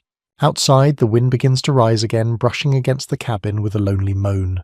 Inside, wrapped in wool fur and the thick shadows of winter night, you lean deeper into the warmth you have built for yourself. You lie there for a moment, wrapped in layers of wool, and hide the warmth of your clothing, slowly blending with the heat beneath the quilts. The fire glows faintly behind you, a soft red pulse that barely reaches across the room. You feel yourself drifting, yet a subtle awareness tugs at the edge of your thoughts. It is the same awareness families in the Old West carried through. Every winter night someone will need to wake, someone will need to tend the fire, someone will need to listen for changes in the weather. Sleep in this world did not arrive in one long, peaceful stretch. It came in intervals broken into shared responsibilities that moved through the cabin like a slow rotation. You sit up carefully, letting the quilts fall away. The cold greets you again, brushing against your neck and slipping between fibres of your clothing. You rub your arms as you walk toward the hearth. The coals glow, but the surface has dulled under a layer of ash. You kneel beside them and blow gently. A faint spark brightens, then fades. You take a thin piece of kindling and push it deeper into the embers. It catches slowly, then glows bright enough to cast a warm shimmer across the floorboards. You sit back on your heels, feeling the tension ease from your shoulders. Families often divided the night into 2 or 3 segments, each sleeper, taking turns to rise and protect the fragile warmth inside the cabin. Many frontier letters mention this practice as if it were as ordinary as breathing. You imagine how parents nudged each other awake with whispers, "Your turn," or how older children took pride in tending the fire without waking anyone else. You can picture a teenager pulling on a coat, stumbling sleepily across the cabin, coaxing the embers back to life while half dreaming of spring. You lift the poker and gently turn a larger log into position. The sudden rush of sparks lights up the room briefly. The dog stirs in its cradle but settles again. You can hear the faint scrape of tiny claws in the rafters as some small creature rearranges itself. The cabin feels like a living thing whose heartbeat depends on the fire you just fed. You rise and stretch quietly, then walk toward the window. Frost thickens the glass in new places. Your breath fogs it slightly. You wipe a circle with your sleeve and look outside. The night is still heavy with snow, the ground covered in pale ridges shaped by the wind. The moon hides behind clouds, casting only the barest glow. This is the hour when the world feels suspended as if it forgot how to move. You listen closely. A faint rhythmic thumping catches your attention. The stable. Someone will need to check on the animals before long. You wrap your coat around you tighter. Families took turns stepping into the frigid air to make sure livestock had water, or to push snow away from the door of the shed. You picture yourself opening the cabin door, the cold rushing in like a physical force gripping your lungs. You imagine trudging through knee-deep snow toward the stable lantern in hand, checking for the soft breaths of horses, or the shifting weight of a cow that needs hay pushed closer. You return your gaze to the cabin. The room is dim but familiar. A cradle lightly creaks. A quilt rustles. Someone turns in their sleep. All these sounds blend into a quiet symphony. These were the moments shared sleepers recognized instinctively. Whoever stirred did so with purpose. No one slept so deeply that they forgot the night's tasks. You step toward the bed again and sit on its edge. The straw tick shifts beneath you with a muted crunch. This bed has known countless nights of interrupted sleep. Children woke, frightened by wind. Mothers woke to soothe them. Fathers woke to tend livestock. Older siblings took turns feeding the fire. Sometimes everyone slept lightly, listening for the signs of a storm rolling in. Other times, the wind died down so completely that silence itself became the thing that woke them. You adjust your coat and lie back down. The quilt settles heavily over your chest, its warmth rising quickly, despite the chill lingering around its edges. A strange detail from an old rural diary flickers in your thoughts. The writer explained that some families held a ritual of passing a warm stone from sleeper to sleeper during night watch periods. When someone woke to check the fire, they took the stone from the previous person and returned it after completing their task. It acted as both a source of heat and a silent acknowledgement of shared responsibility. You imagine the smooth surface of such a stone resting against your palm, radiating faint heat, while you carry it through the dark. You nestle deeper into the bedding, letting the layers close around you. The dog near your feet shifts and resettles. The warmth of its small body is noticeable, a subtle reminder that you are not alone in this shared night. You hear a faint exhale from the other side of the room, someone releasing a soft sigh as they roll onto their side. You remain awake only moments longer before sleep tugs at your awareness again.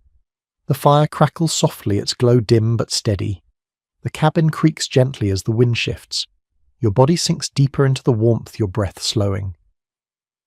Soon, another sleeper will rise, shuffle toward the hearth, and keep the night's rhythm moving.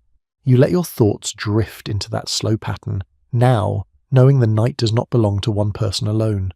It belongs to everyone resting inside this small wooden shelter, each dream broken gently by duty, each waking softened by warmth. You lie still for another long moment, listening to the steady breathing around you. The quilts rise and fall with your own slow breaths, creating a tiny cocoon of warmth in the frigid room. You know your turn will come again because winter nights in the Old West never allowed uninterrupted sleep. But this time the task waiting for you is different. A shift in the wind, a distant sound outside, or an instinct carried from generations before nudges you gently awake. You open your eyes, push the buffalo robe aside, and let the cold brush your cheeks as you sit up. You walk toward the door in slow, careful steps, your wool socks barely whispering across the floorboards. The air near the entrance feels especially sharp, as though the giant winter outside presses its face close, waiting for a crack to slip through. Your fingers hesitate over the latch. There is no rushing this moment. Nighttime trips outside required a quiet steadiness. You grip the metal, which feels cold enough to sting, then lift the latch with a soft click. You pull the door open, just a crack. A gust of icy air leaps into the room instantly. It slips under your collar and races down your spine. You widen the opening just enough to step through, then close the door behind you, until only a sliver of cabin light remains. The moment the door shuts completely, the world changes. The cold hits you like a full body shock. It wraps around your arms, crawls up your sleeves, and bites at your eyelashes. You breathe in slowly and feel the air scrape your throat. You stand still until your eyes adjust to the silver-washed darkness. Snow stretches in every direction, soft and deep. The moon hides behind a veil of clouds, turning everything into pale shapes and soft shadows. You take your first step.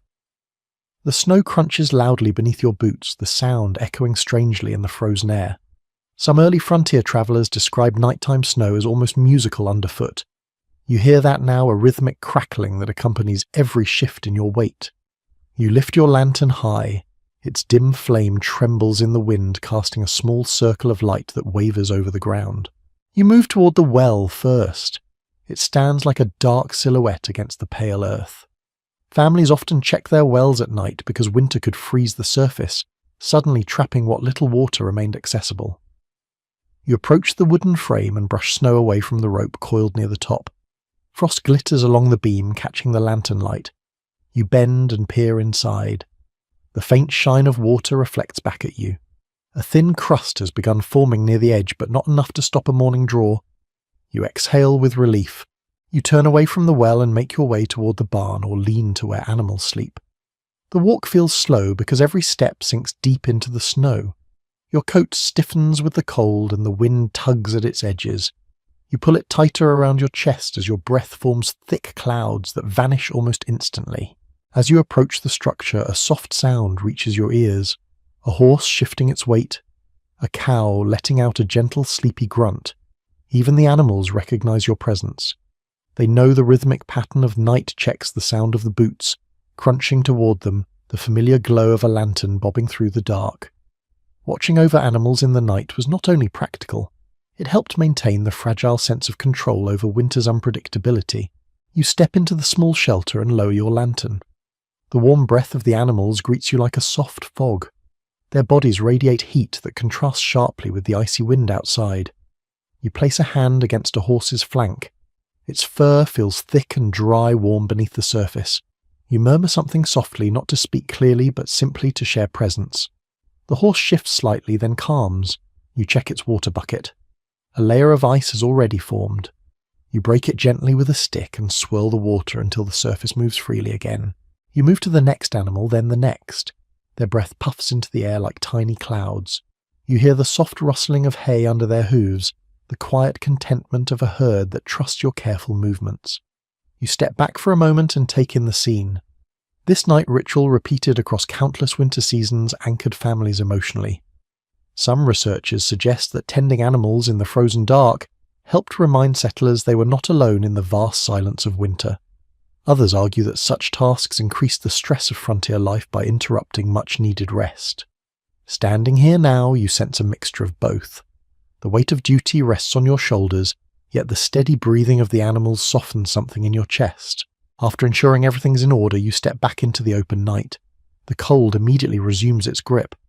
The landscape looks even more ethereal now. Snowdrifts shimmer faintly in the lantern's glow. You turn toward the cabin. From here it appears small and fragile against the stretch of winter. A warm dot of darkness surrounded by an ocean of frost. You start the walk back. Your boots crunch rhythmically. The wind brushes against your face, carrying whispers of trees shifting far away.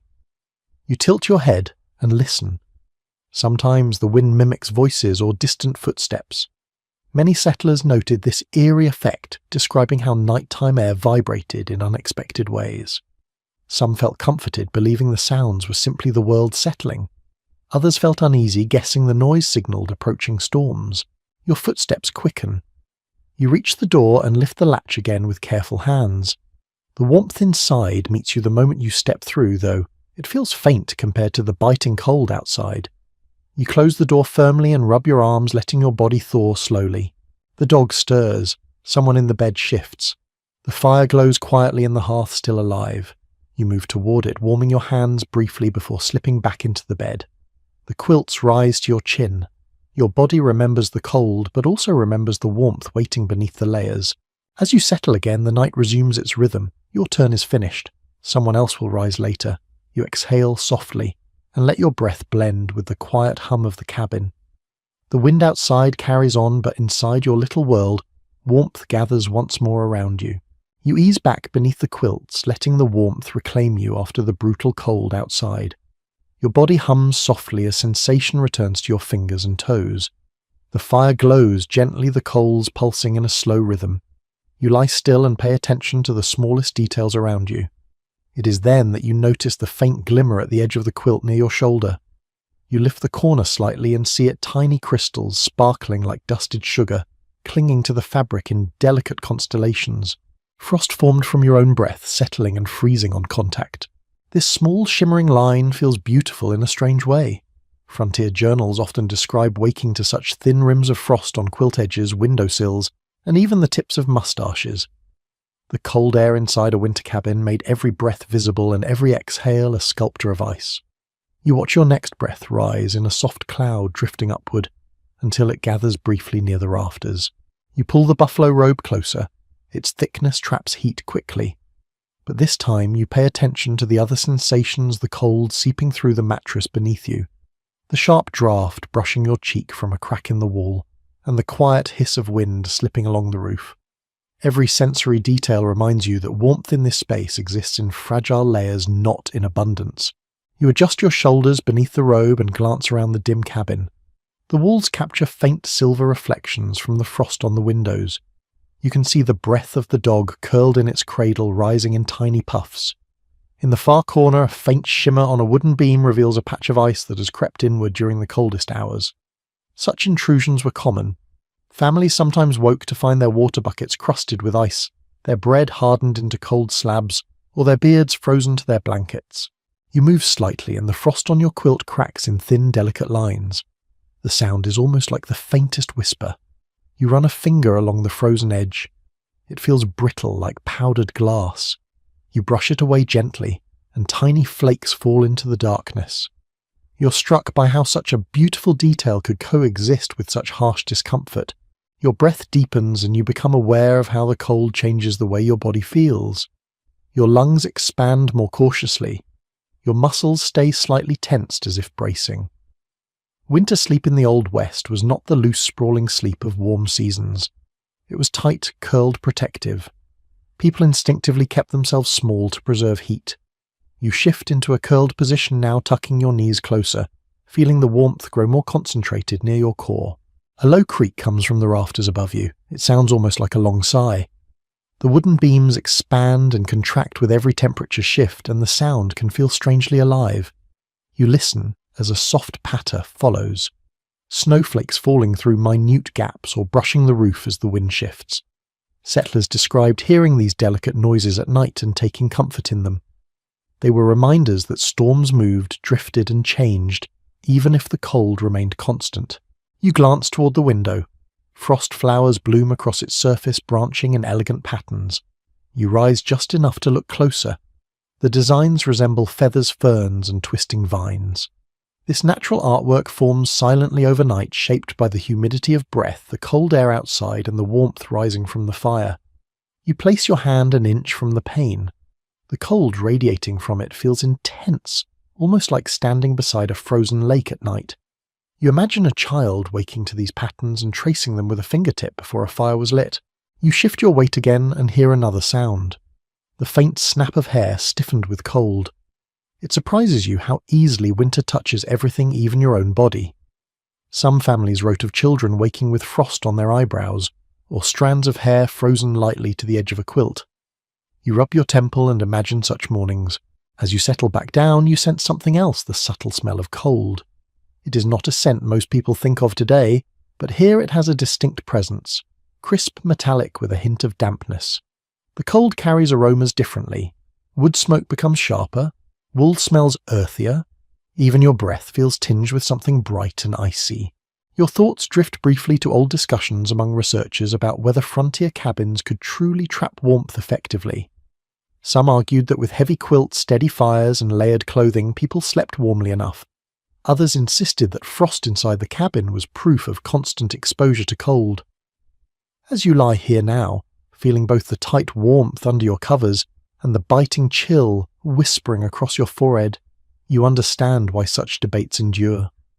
Winter in these cabins offered comfort and discomfort in equal parts. A soft rustle near your feet draws your attention.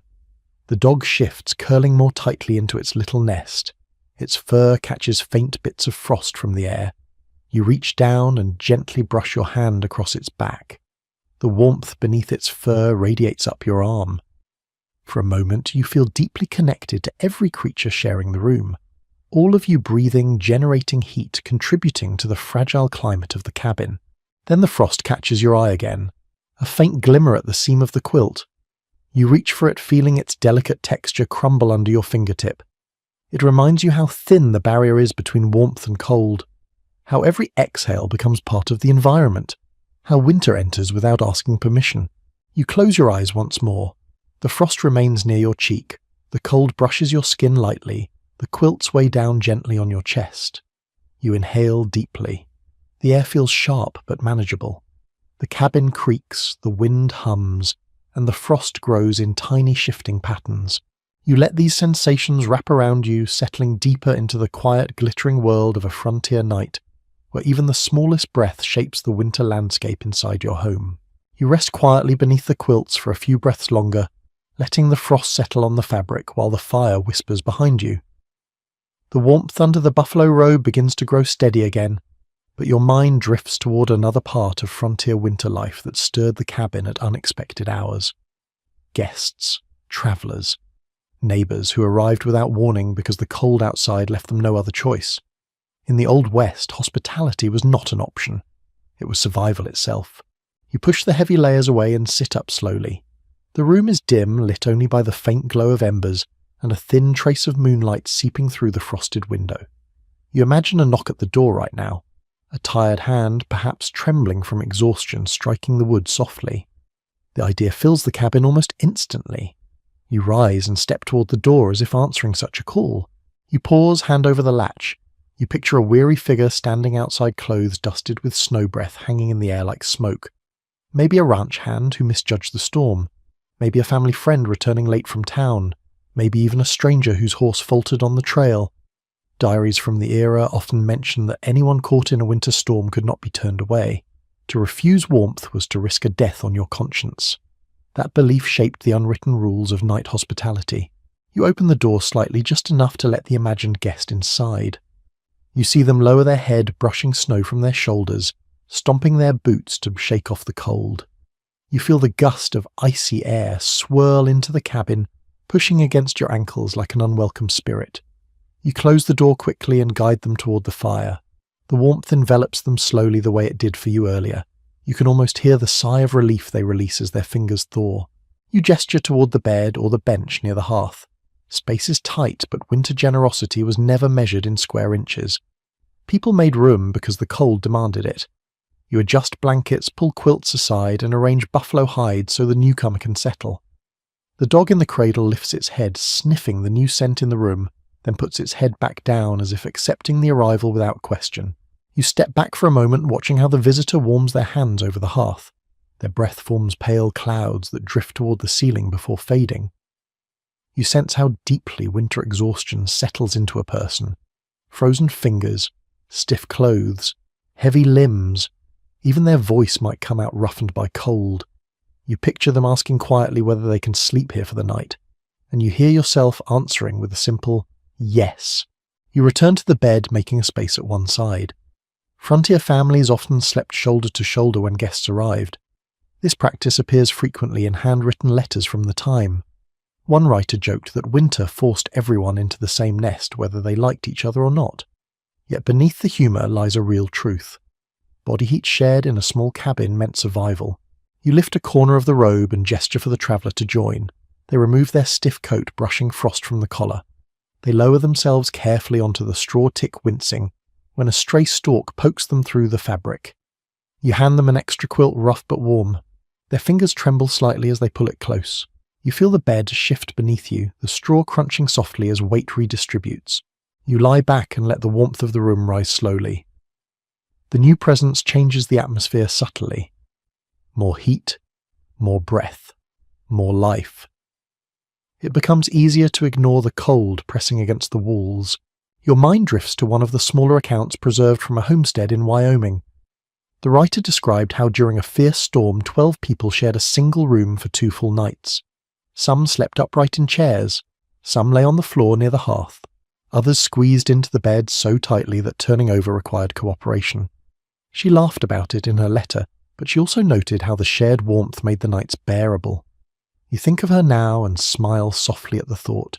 Your travelling guest settles deeper into the quilts and murmurs a quiet thank you. Their voice is hoarse from cold. You nod gently, even though this gesture exists only in your imagination. You sense their gratitude as if they truly occupy the space beside you. The dog breathes deeply again. The wind outside presses a long sigh against the cabin wall.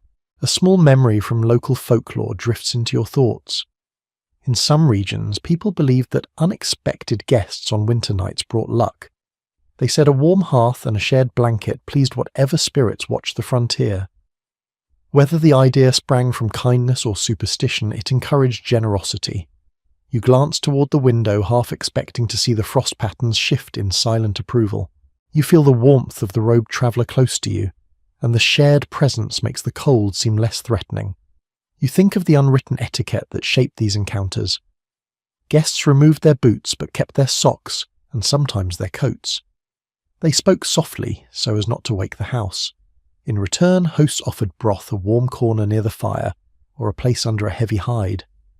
Even strangers slept inches from one another, trusting quietly in the fragile peace of the moment. Your thoughts wander to the ongoing discussions among scholars about how common such spontaneous winter hospitality really was.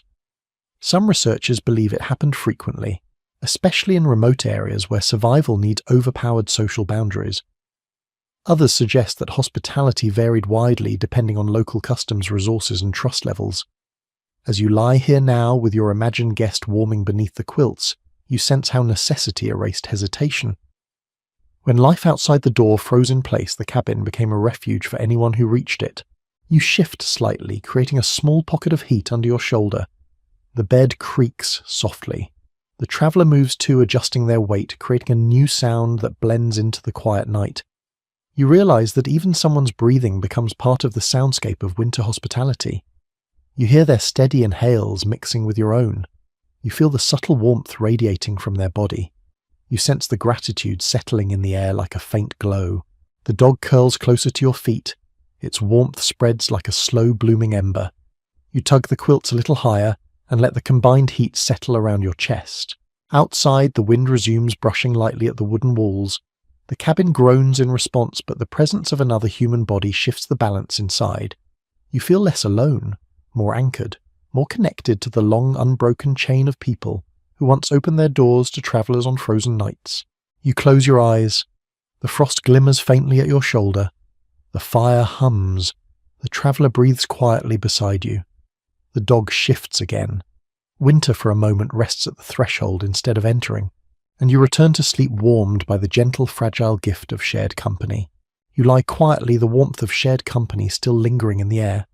The traveller beside you breathes steadily, the dog curled at your feet, shifts softly, and the fire hums with a faint glow. Yet even with all of this comforting presence, you feel something deeper moving through the room, a heaviness that does not come from quilts or buffalo robes, a stillness that sits in the corners and waits.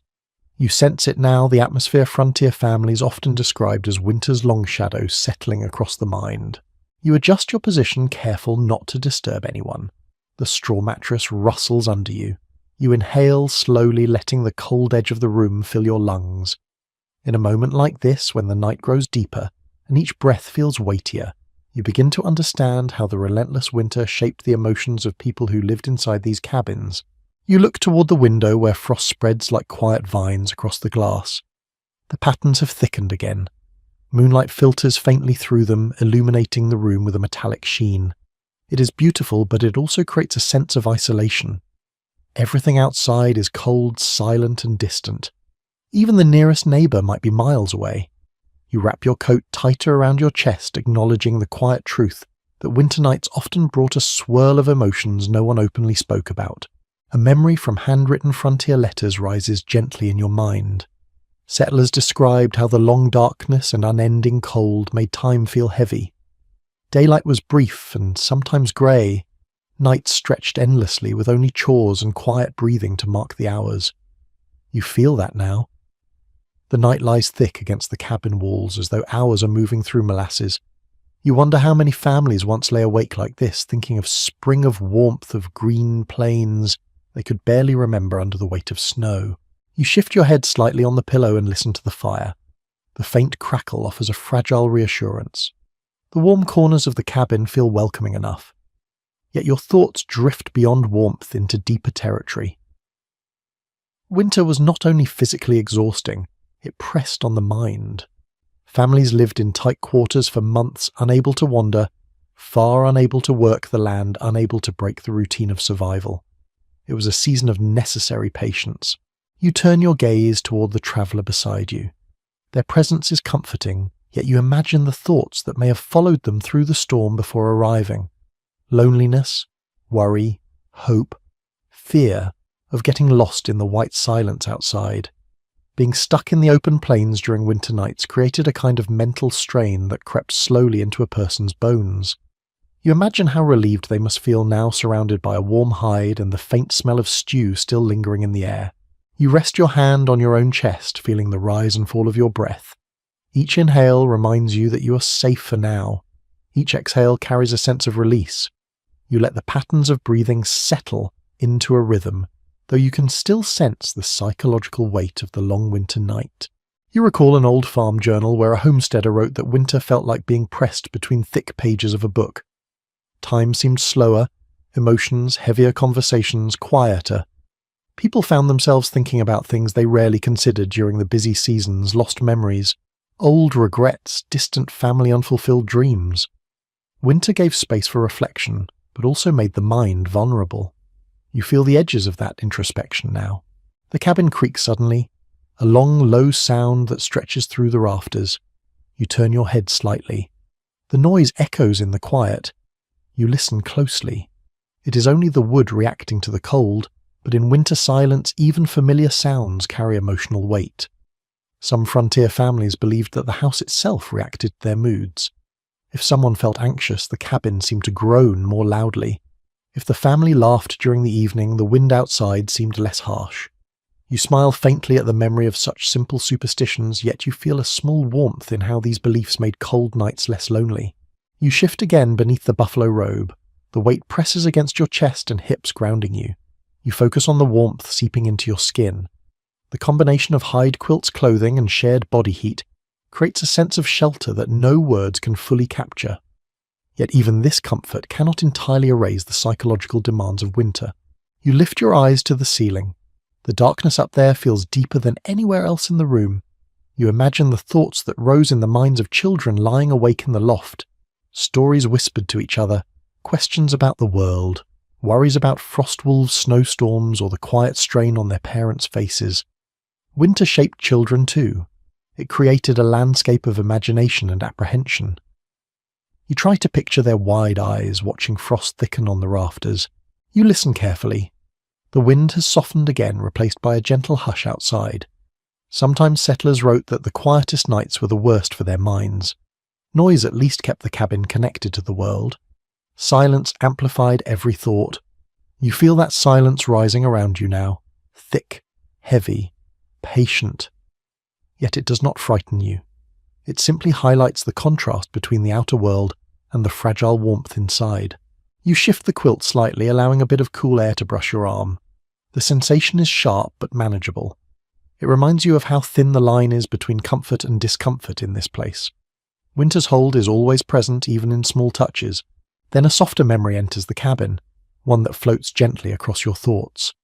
Some families used quiet nighttime conversations to cope with the isolation of winter. They whispered, so as not to wake others, shared stories, or confided their worries. You imagine leaning slightly toward the traveller beside you and exchanging a few quiet words. Nothing urgent, just simple human connection to ease the weight of the long night's loneliness. Another detail from research arises in your thoughts. Some scholars note that winter isolation forged strong emotional resilience in frontier families. Others argue that it created moments of deep strain, sometimes leaving people restless or anxious. As you lie here now experiencing the layered quiet, you can imagine how both sides hold truth. Winter forced people inward, both physically and mentally, shaping emotions in subtle, unseen ways. You let your breath slow again. You feel the warmth of the traveller's back near yours. You hear the steady breathing of the dog.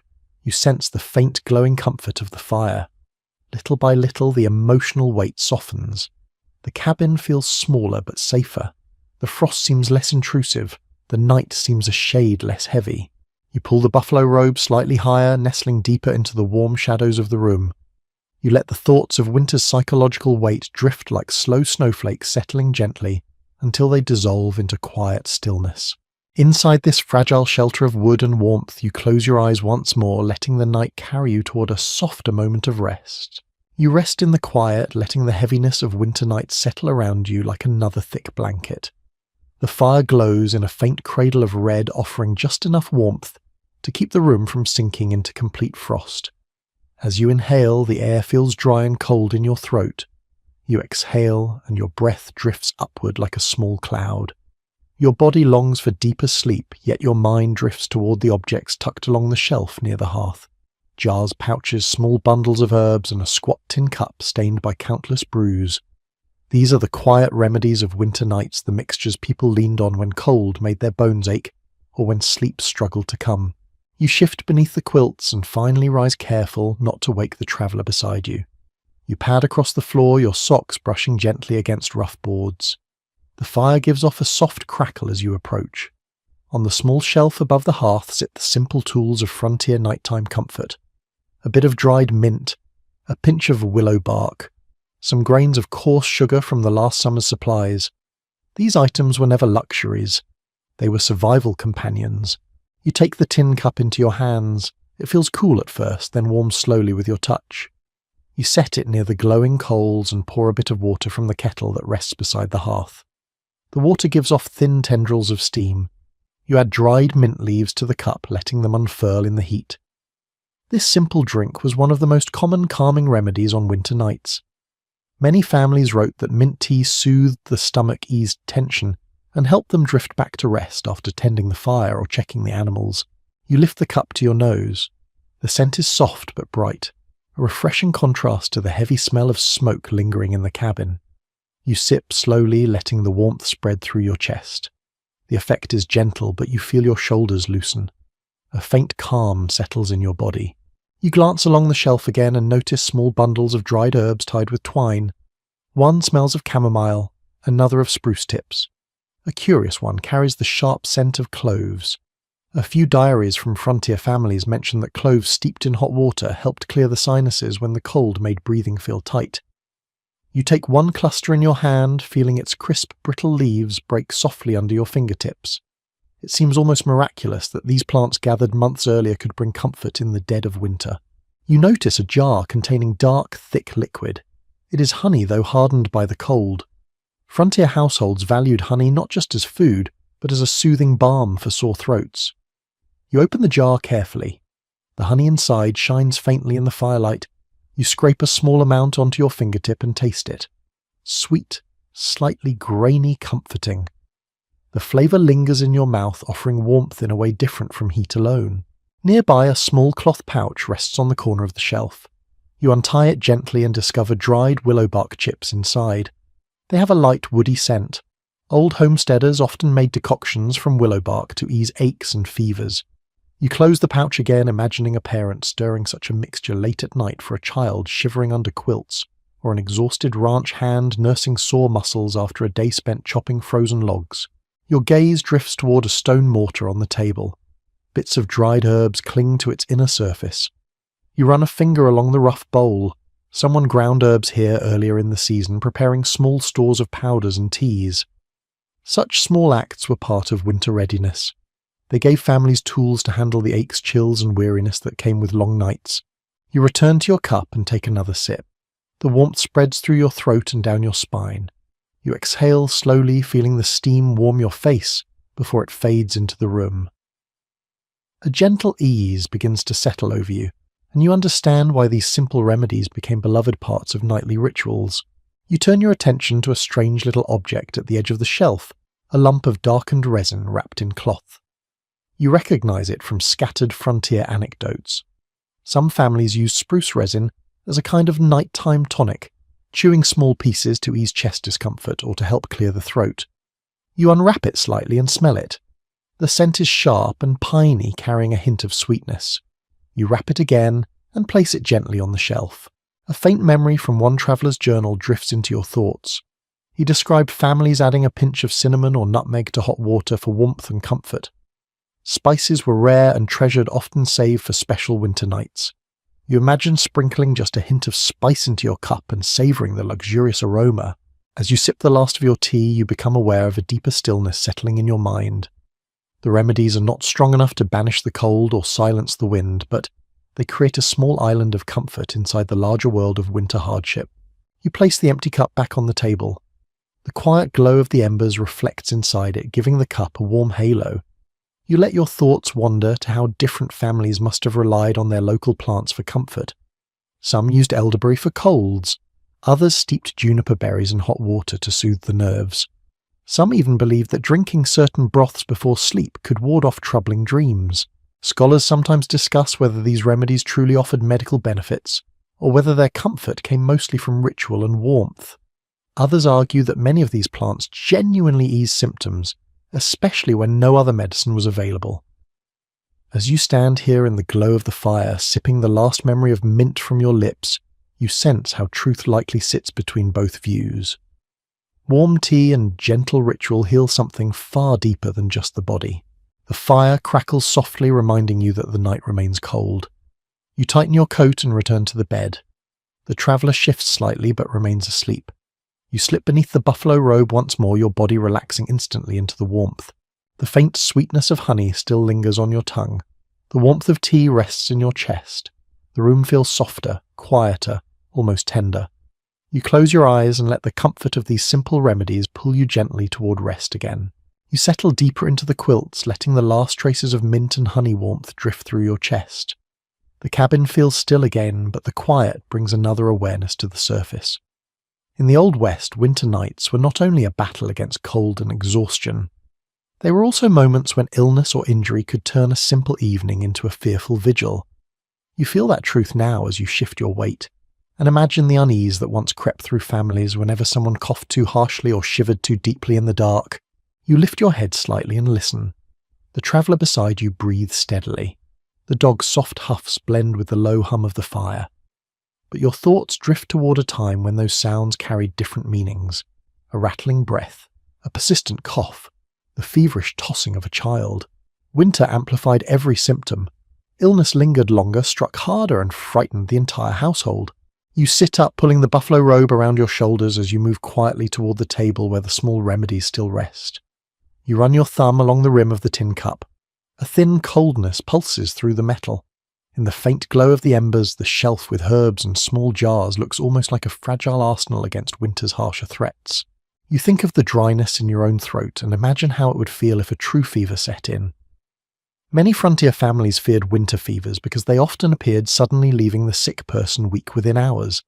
Historical letters describe how parents stayed awake through entire nights when a child developed chills. They fed the fire-warmed cloths, whispered soft prayers, and hoped for morning warmth to break the illness. You glance toward the hearth and picture someone lying near it wrapped tightly in blankets, cheeks flushed with heat. You imagine a parent dipping a cloth into warm water and pressing it to a sweaty forehead.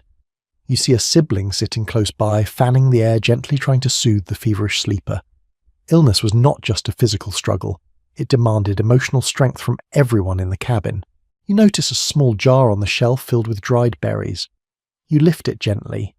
Elderberries. Families often used them to brew dark tart tonics believed to help fight colds.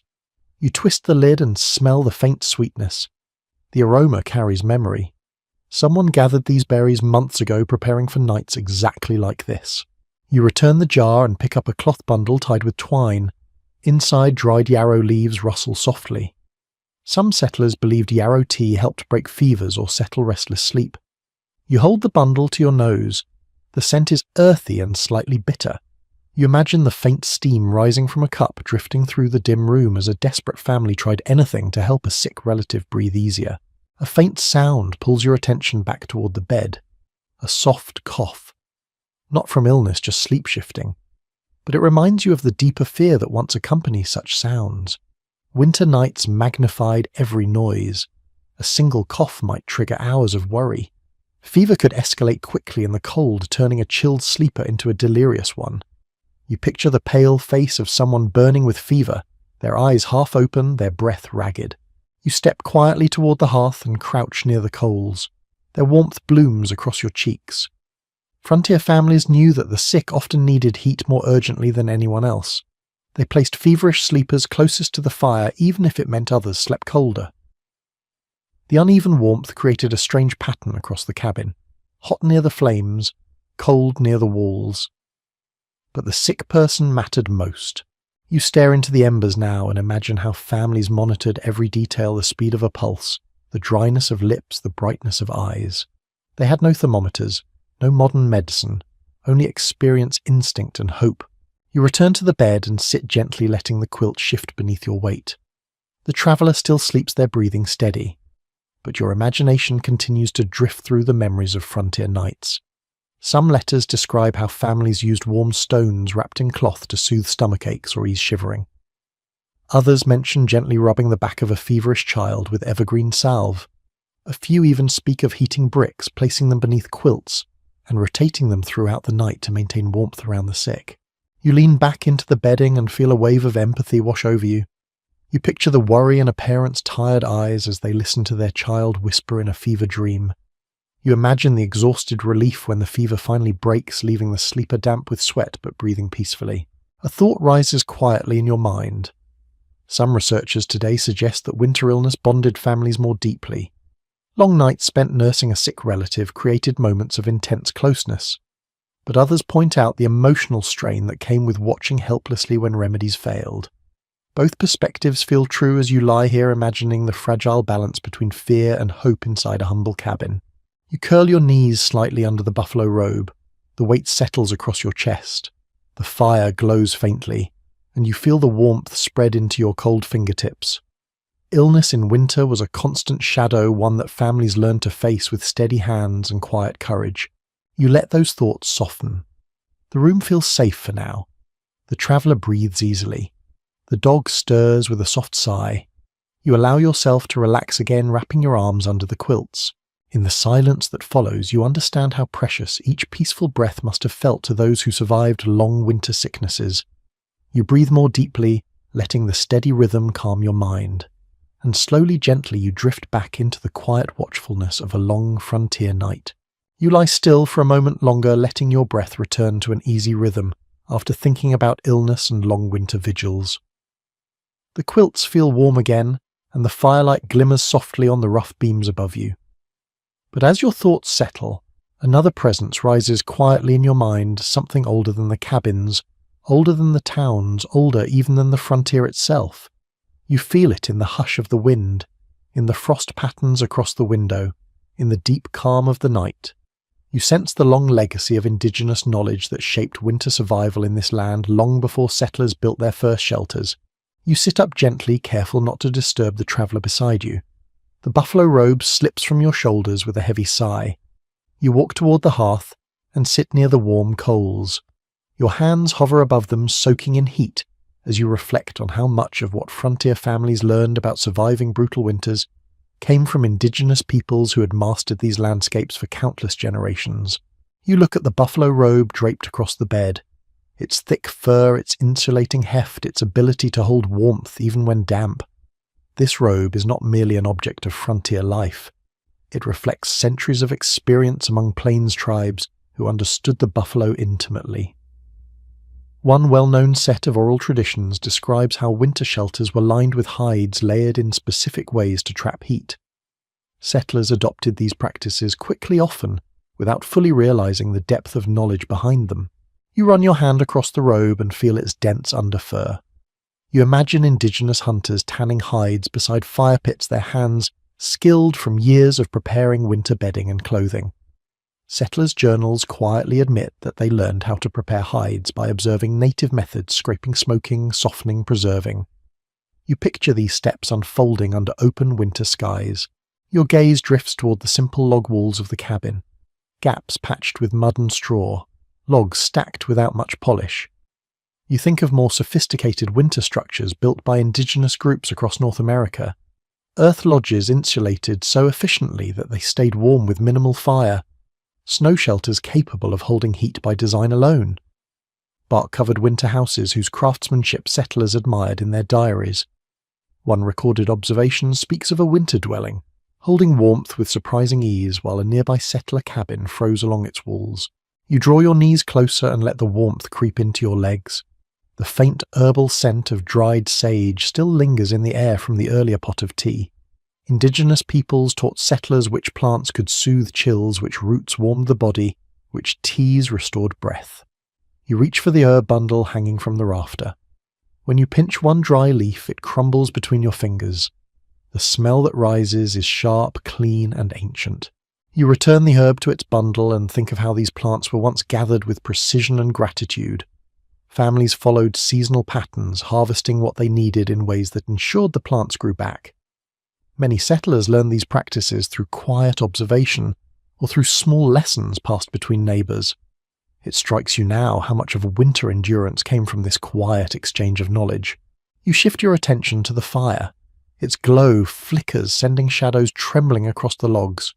You picture winter storytelling circles held by indigenous families where warmth, history, and community gathered in one space. Many tribes used long winter nights to pass stories, wisdom, and humour to the next generation. You imagine the soft cadence of a voice drifting through a winter shelter, weaving tales of ancestors, animals, and the land itself. Those stories shaped identity, resilience, and memory. A few settlers later wrote about evenings spent listening to such stories, humbled by the depth and calm of the teachings.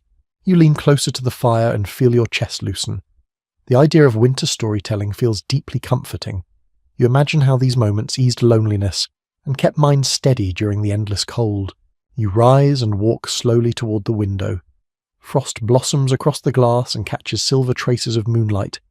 You stand quietly reflecting on how indigenous winter practices helped settlers interpret winter signs, wind direction, snow quality, the way frost formed the scent of an approaching storm. One valuable lesson mentioned in several accounts was reading snow not as a threat but as information. Powdery snow meant light wind ahead. Dense wet snow signalled warmer days approaching. Thin ice on ponds revealed subtle weather shifts. These insights allowed people to prepare intelligently, not blindly. Your fingers rest on the cold window frame as the cabin creaks softly around you. You picture winter trails built long before settlers arrived, paths that cut through forests in ways that avoided wind corridors and dangerous ice, routes chosen not just for distance but for shelter. You imagine following one now under starlight guided by knowledge carried through centuries. You hear a soft stir from the straw tick.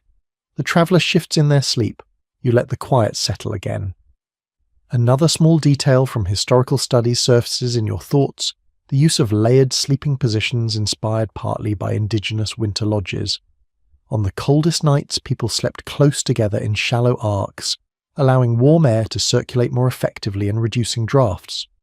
You look at the way you and the traveller and even the dog have unintentionally arranged yourselves, a small echo of that wisdom. You walk back to the bed and lift the buffalo robe. Its heavy warmth folds over your shoulders.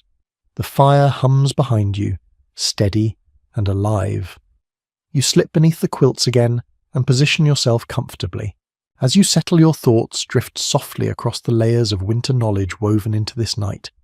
The hides, the herbs, the patterns of heat, the shared sleeping arrangements, the reading of snow and wind.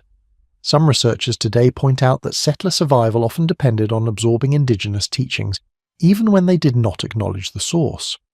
Others suggest that cross-cultural sharing varied greatly from region to region. As you lie here now, the warmth gathering around your ribs, you sense the truth in both viewpoints.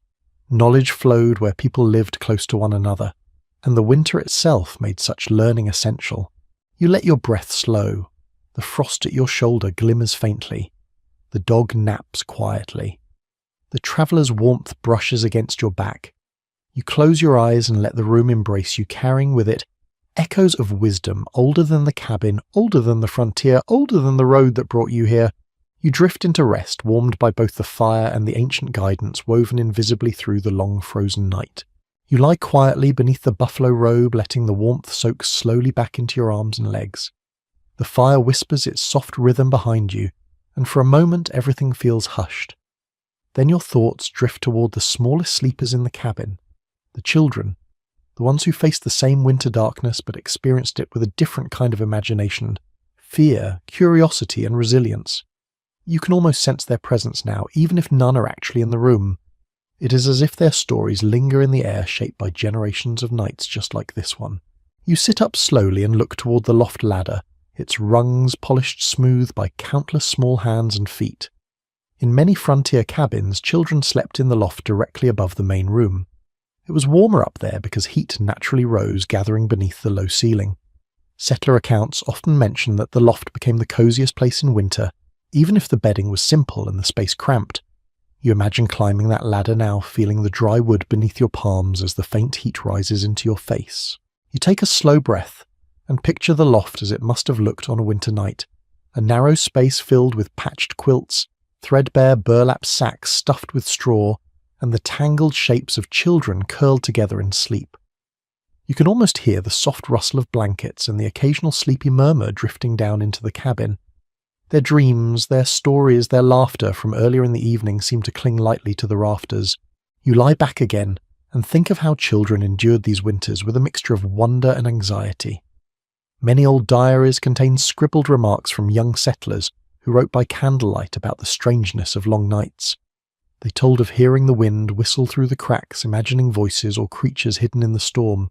Others described the comfort of sleeping beside siblings sharing body heat, and whispered jokes until sleep carried them away. You smile faintly at the thought. Kids found magic in hardship.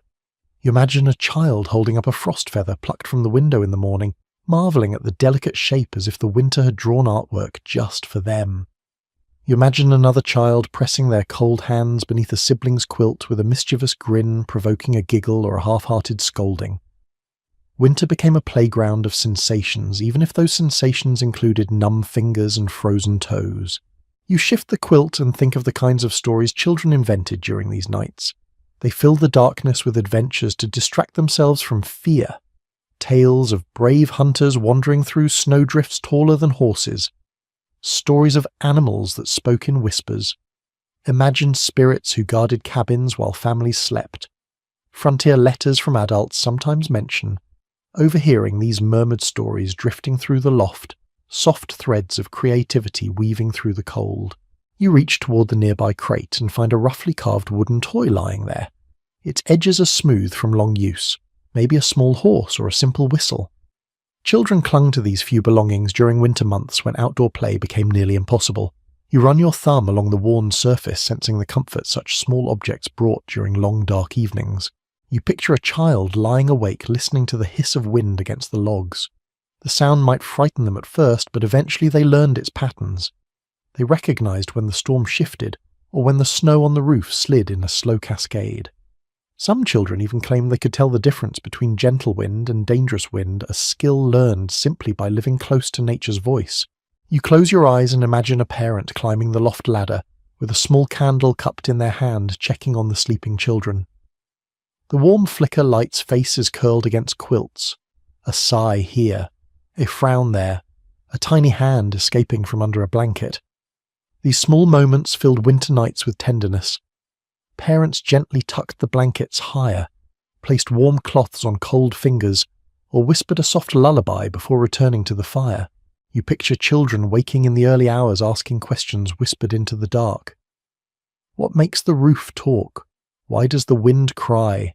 Why does frost grow on the windows like tiny trees?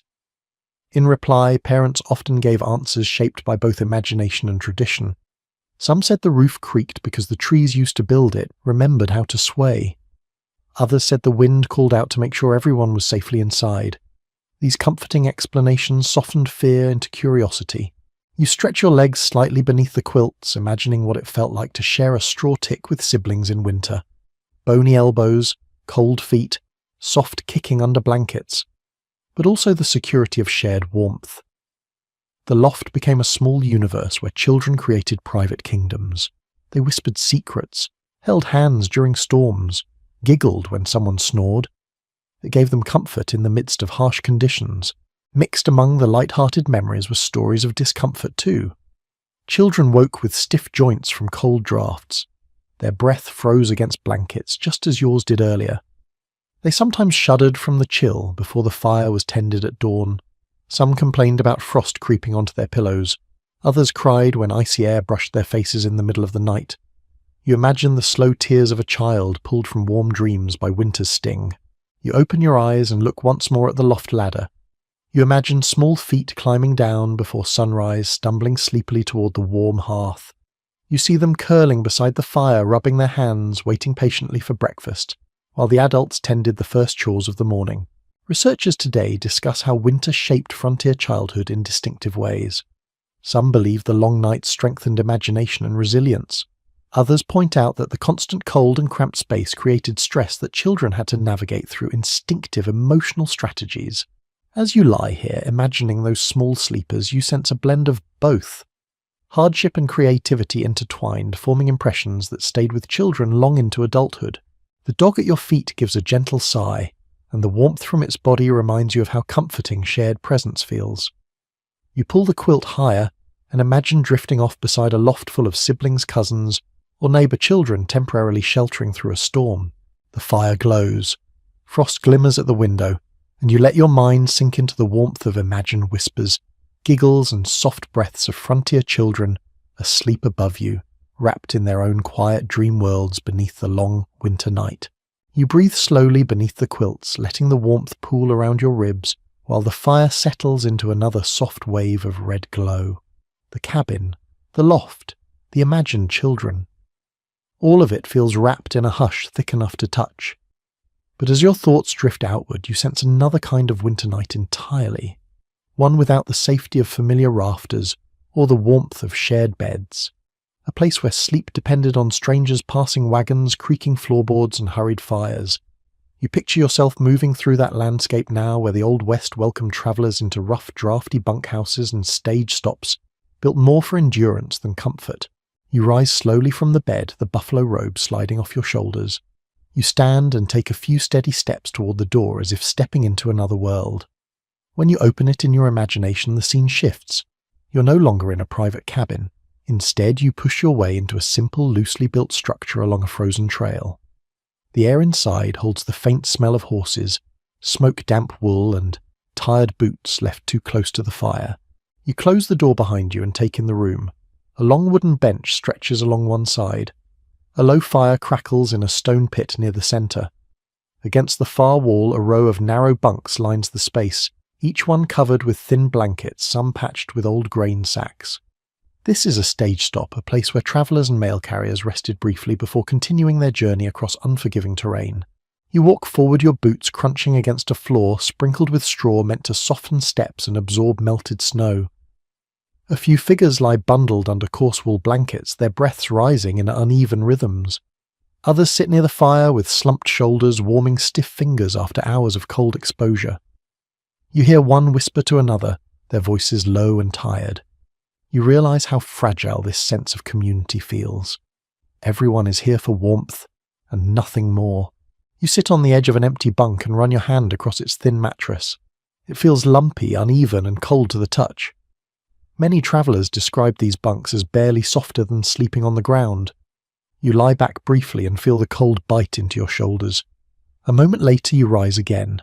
This place demands a different kind of endurance than a home cabin. Your attention drifts to a pot hanging above the fire. A traveller stirs it lazily with a wooden spoon. Whatever broth is simmering inside carries a smell of onions, old potatoes, and salted meat. You can almost taste the thin warmth it promises.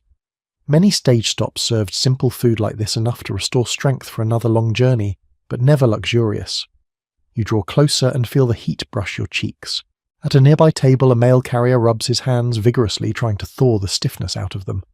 His gloves lie beside him, damp from snow. You watch as he stretches his fingers, slowly wincing. Winter routes were harshest on those who worked them. Letters in historical archives describe how carriers often arrived at night with half-frozen eyelashes, stiff coats, and boots so rigid they could barely remove them. You scan the room again, and notice a pair of travellers sharing one blanket on a bench. Their hats stay on. Their coats stay buttoned.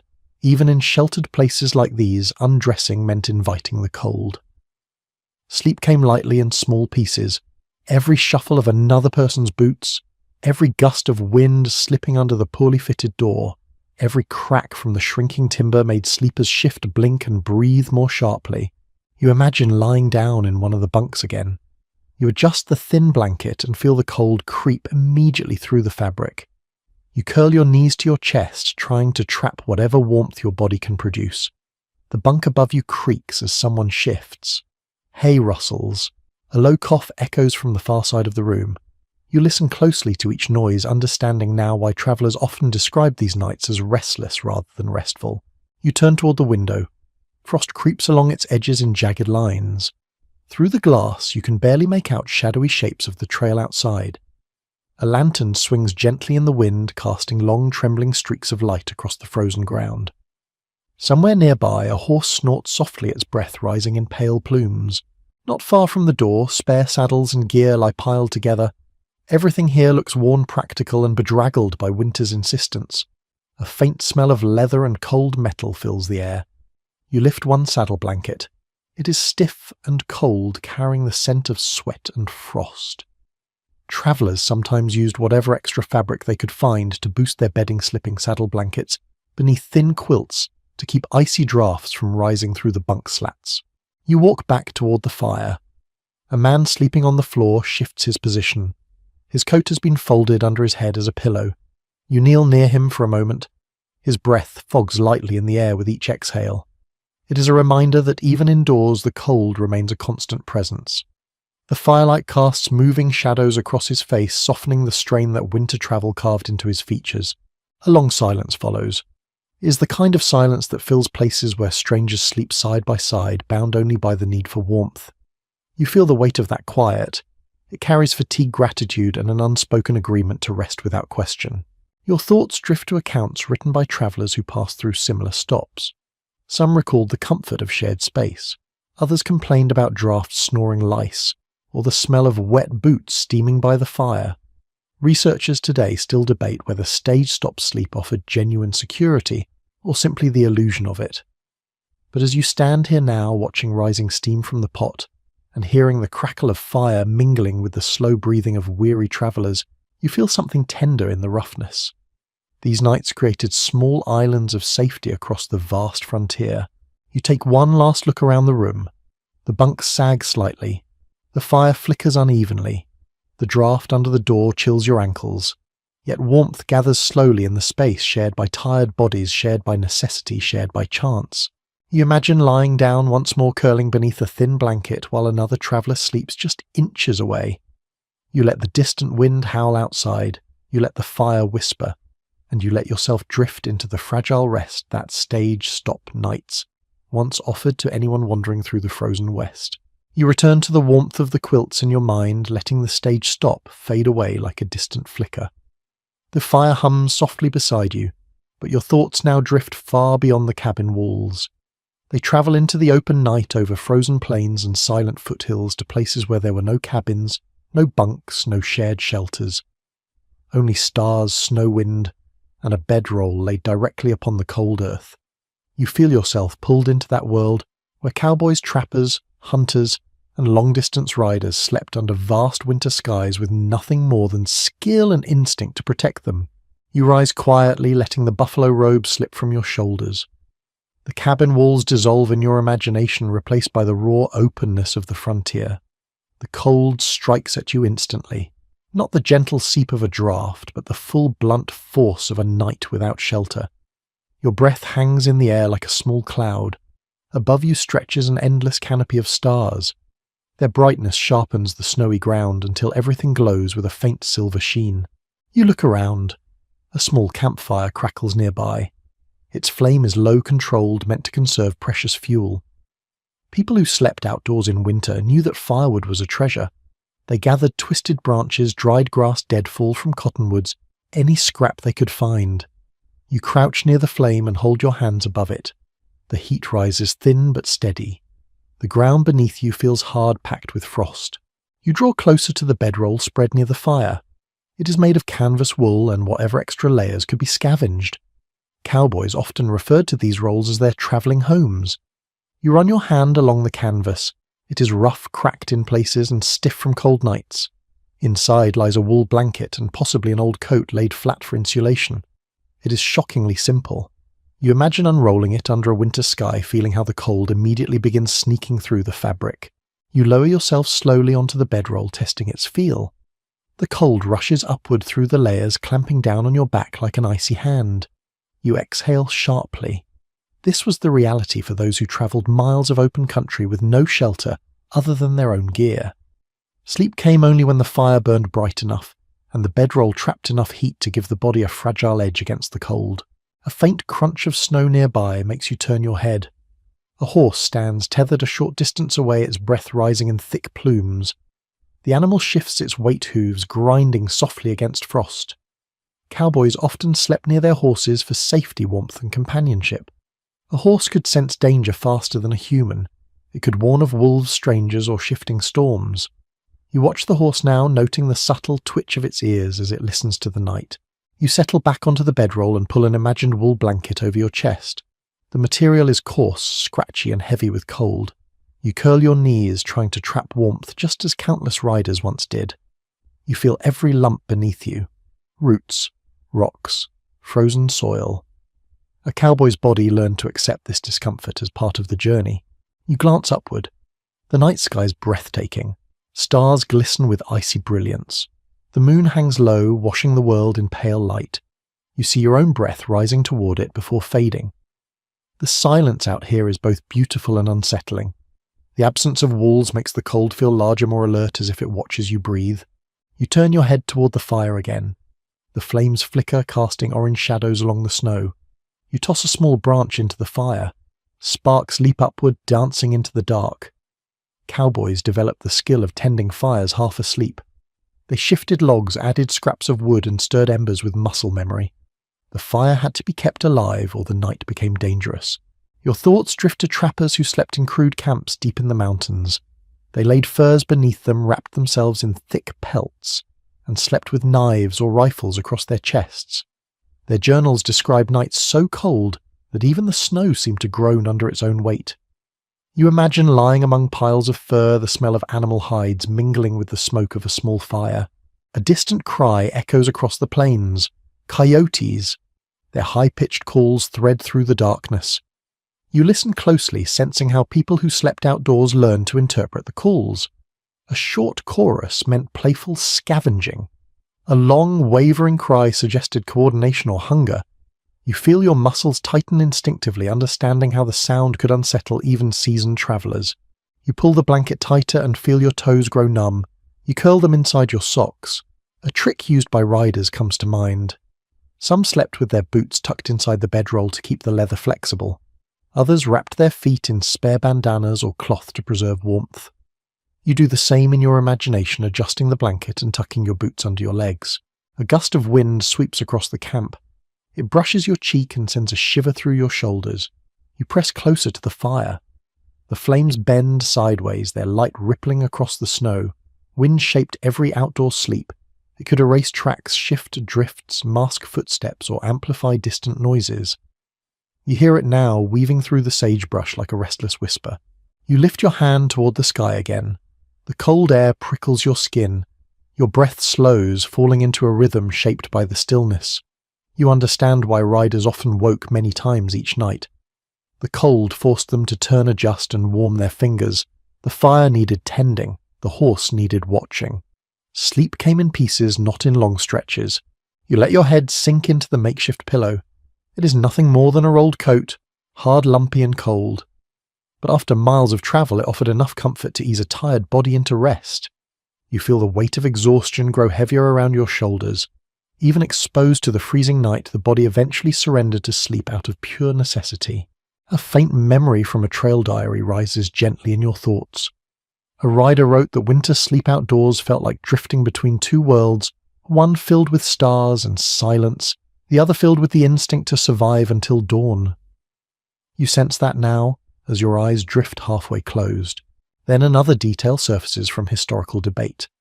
Some researchers argue that winter sleep outdoors built remarkable resilience. Others point out the risks: frostbite, disorientation, predator encounters, even fatal cold if the fire died unexpectedly. As you lie here imagining the fragile warmth of your bedroll, both ideas feel true. Resilience grew from necessity. Risk shaped every breath. The fire crackles softly again. Its warmth touches your cheek. The horse shifts its hooves, crunching softly. The coyotes call once more, their voices rising into the brittle air. You let these sounds merge into a quiet rhythm. The night becomes a tapestry of subtle noises and small lights against the vast silence. You curl deeper beneath the blanket. The cold presses hard, but your body adapts, shaping itself around the thin warmth you have created. You feel strangely calm, tethered to the fire, grounded by the earth beneath you, held under the icy shimmer of stars. Slowly you let the imagined cold fade. You let the night open around you, and you let your breath settle into the steady, cautious rest of someone sleeping under open skies in the frozen old west. You lie still beneath the quilts for a breath, letting the imagined night on the open prairie drift away like smoke. The fire beside you glows gently, its warmth rising into the cabin's familiar shadows. But your thoughts follow another winter path now, one carved not by lonely riders or household sleepers, but by the men who hauled goods across the frozen frontier. Freighters, teamsters, wagon drivers, people who lived on the move, sleeping beside piles of cargo and creaking wheels, their nights shaped by long trails, cold camps, and the weight of responsibility tied to every wagon they guarded. You sit up slowly, feeling the straw tick shift beneath you. The warmth of the cabin begins to fade in your imagination as you step into the world of a freight camp.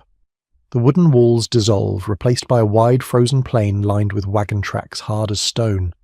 You inhale and the air feels raw. You exhale, watching your breath whip away in thin icy spirals. Around you rise the silhouettes of heavy freight wagons. Their wheels are rimmed with frost. Their canvas covers sag, slightly stiff from cold. You walk toward one wagon, hearing the crunchy rhythm of frozen earth beneath your boots. Each wagon holds crates, barrels, tools, and supplies bound for distant forts and settlements. You rest your hand against a wheel. The iron tire feels bitterly cold. Even a brief touch stings your fingertips. Freighters knew better than to grip bare metal in winter, but curiosity leads you to feel what they felt. You look toward the fire at the center of camp. A few men sit close huddled in heavy coats, the flames reflecting in their weary eyes. Their faces look wind-burned, their beards stiff with frost. One stirs a pot that hangs over the fire. Steam curls upward, carrying the scent of beans, dried meat and coffee cooked long past its strength. It is not a feast. It is fuel, enough to keep them awake and warm through another cold night. You settle down near the fire. The heat reaches you in uneven bursts, like breath that comes and goes with uncertainty. One of the teamsters nods at you, then returns to poking the embers. The long hours of hauling freight in winter wore men down until only the essential moved through their minds. Eat, warm up, sleep, wake early, keep the animals alive, keep the wagons safe. You glance toward the oxen resting nearby, their large bodies half hidden in the dark. Their breath forms thick clouds. Steam rises from their hides in faint waves. They shift slowly, hooves scraping frost as they settle into the straw spread beneath them. Freighters often slept near their animals so they could hear if wolves approached or if a team member stood to bolt in fear. You take in the earthy scent of the animals mixed with smoke and icy air. You move closer to your imagined bedroll, untying it the way a freighter might after a day of brutal travel. The canvas unfurls stiffly, each layer carrying the faint smell of dust sweat and campfire smoke. Inside lies a single wool blanket worn from countless nights. You spread it across the cold ground and lower yourself onto it. The chill grips you instantly. Unlike a cowboy's camp, freight camps often form tight clusters, with wagons arranged in a semicircle to break some of the wind. Even so, the cold seeped through the earth with relentless determination. You shift your shoulders and feel frozen soil pressing upward.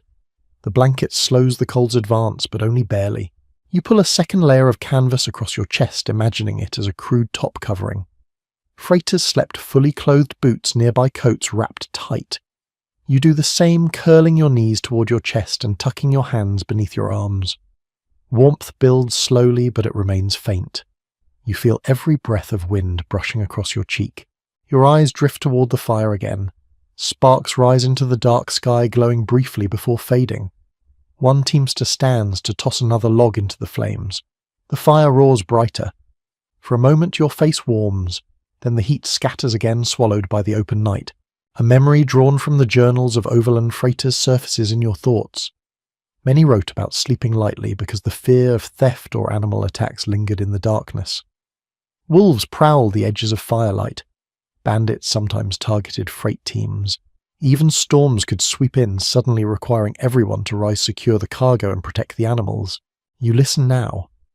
The quiet outside camp carries a note of uncertainty. A distant howl, a shifting hoof, a creak from a wagon settling into the cold. You tense slightly, understanding instinctively why freighters rarely slept deeply. You turn onto your side. The ground feels uneven beneath your hip. You pull your coat closer, letting the collar rise to your cheek. You think of freighters who spent weeks sleeping this way, never knowing when the next warm bed would greet them. Many considered winter freighting a test of endurance that shaped their characters. Yet modern researchers sometimes wonder whether the hardships shortened lives or left lasting fatigue on those who survived the trails. As you lie here imagining their nights, you sense pieces of both opinions lingering around you. Your breath slows again. The fire hums gently as wood crackles under the flame. The oxen exhale with soft grunts. The wind slips between wagon covers with a lonely sigh. One freighter nearby gives a low cough, shifting his position under a thin blanket. You study the camp once more. Wagons in a protective half-circle. Oxen warming clusters of air around their bodies. Men wrapped in canvas and wool drifting in and out of shallow sleep. A fire glowing like a modest promise against the vast winter. You nestle deeper beneath the canvas cover. The cold remains, but the body adapts slowly. Your knees, curled tight, feel a pocket of warmth gathering. Your breath forms small clouds above your face. The fire glows softly through your half-closed eyes. In the stillness of this imagined freight camp, you understand how winter nights shaped the lives of those who carried goods across frozen terrain. You feel the weight of their exhaustion, the resilience etched into their silence, the quiet companionship shared between wagons and firelight. You let your breath steady. The cold presses on, but you hold a small warmth close within your layers. Little by little your mind softens. Sleep edges closer, fragile but possible. And in that fragile warmth you drift deeper into the long frozen night of the Western Trail. You lie beneath the quilt again, letting the imagined freight camp fade into stillness, as the fire's soft glow brings you gently back inside the cabin. The warmth here feels like a familiar hand resting on your shoulder. Yet as the quiet deepens, your thoughts begin to drift toward another presence that once shaped winter nights in the Old West. Not the wind, not the cold, not the animals shifting in their stalls, something quieter. Older.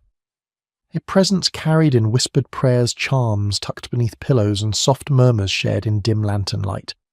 You feel it rise now like a slow tide of calm. You lift your head slightly, adjusting the buffalo robe, and gaze toward the small shelf near the hearth.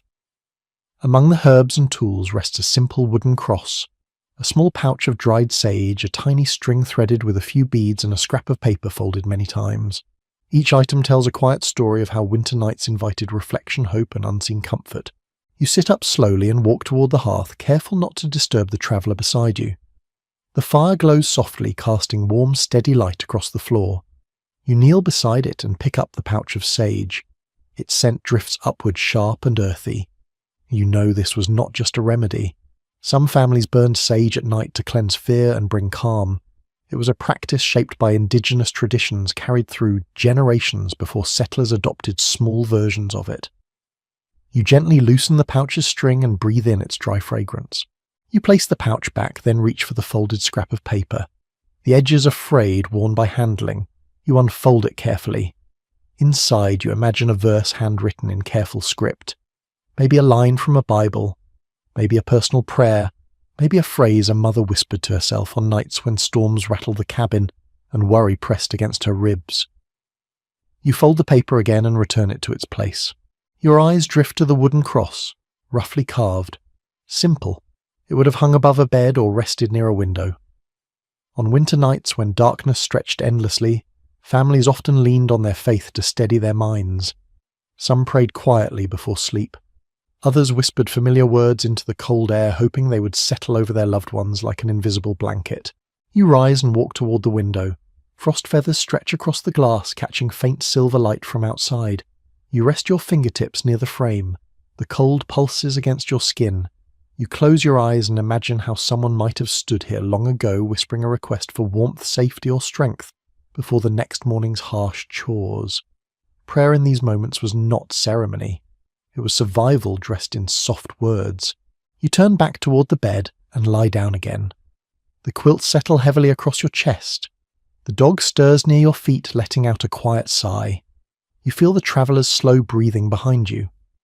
In the hush of winter night, every breath becomes part of the room's rhythm. You inhale deeply. You exhale slowly. You feel your heart settle into a steady, soothing cadence. A faint memory rises, drawn from the scattered journals of early settlers. Some spoke of carrying small charms or tokens during winter. A stone smoothed by running water. A feather found during autumn. A small carved symbol tucked into a pocket. These objects held meaning, comfort, or protection. You imagine holding such a stone now, its surface warmed by your palm, its weight grounding your thoughts. Another memory floats up, this time from accounts of frontier women who created simple lullabies to calm restless sleepers, soft murmured melodies that drifted through cabins like warm smoke. These songs often wove together pieces of faith, nature, and gentle reassurance. You imagine a mother humming quietly to soothe children frightened by the wind. You can almost hear the faint rise and fall of a melody wrapping around the room. You shift your shoulders beneath the buffalo robe. The warmth clings to you. The fire crackles softly. You sense how powerful these small comforts once were. In a world where winter could feel vast and merciless, people created rituals to remind themselves that they were not alone. Some lit candles, some recited blessings, some simply held hands for a moment before sleep. You picture a family doing this now, in the dim light, forming a circle of quiet support. Your eyes close for a moment as you feel the weight of the quilt settle more deeply. The air against your cheek feels cool but bearable. The dog shifts again, its warmth brushing your ankle. The traveller's breath creates a faint rhythm behind you.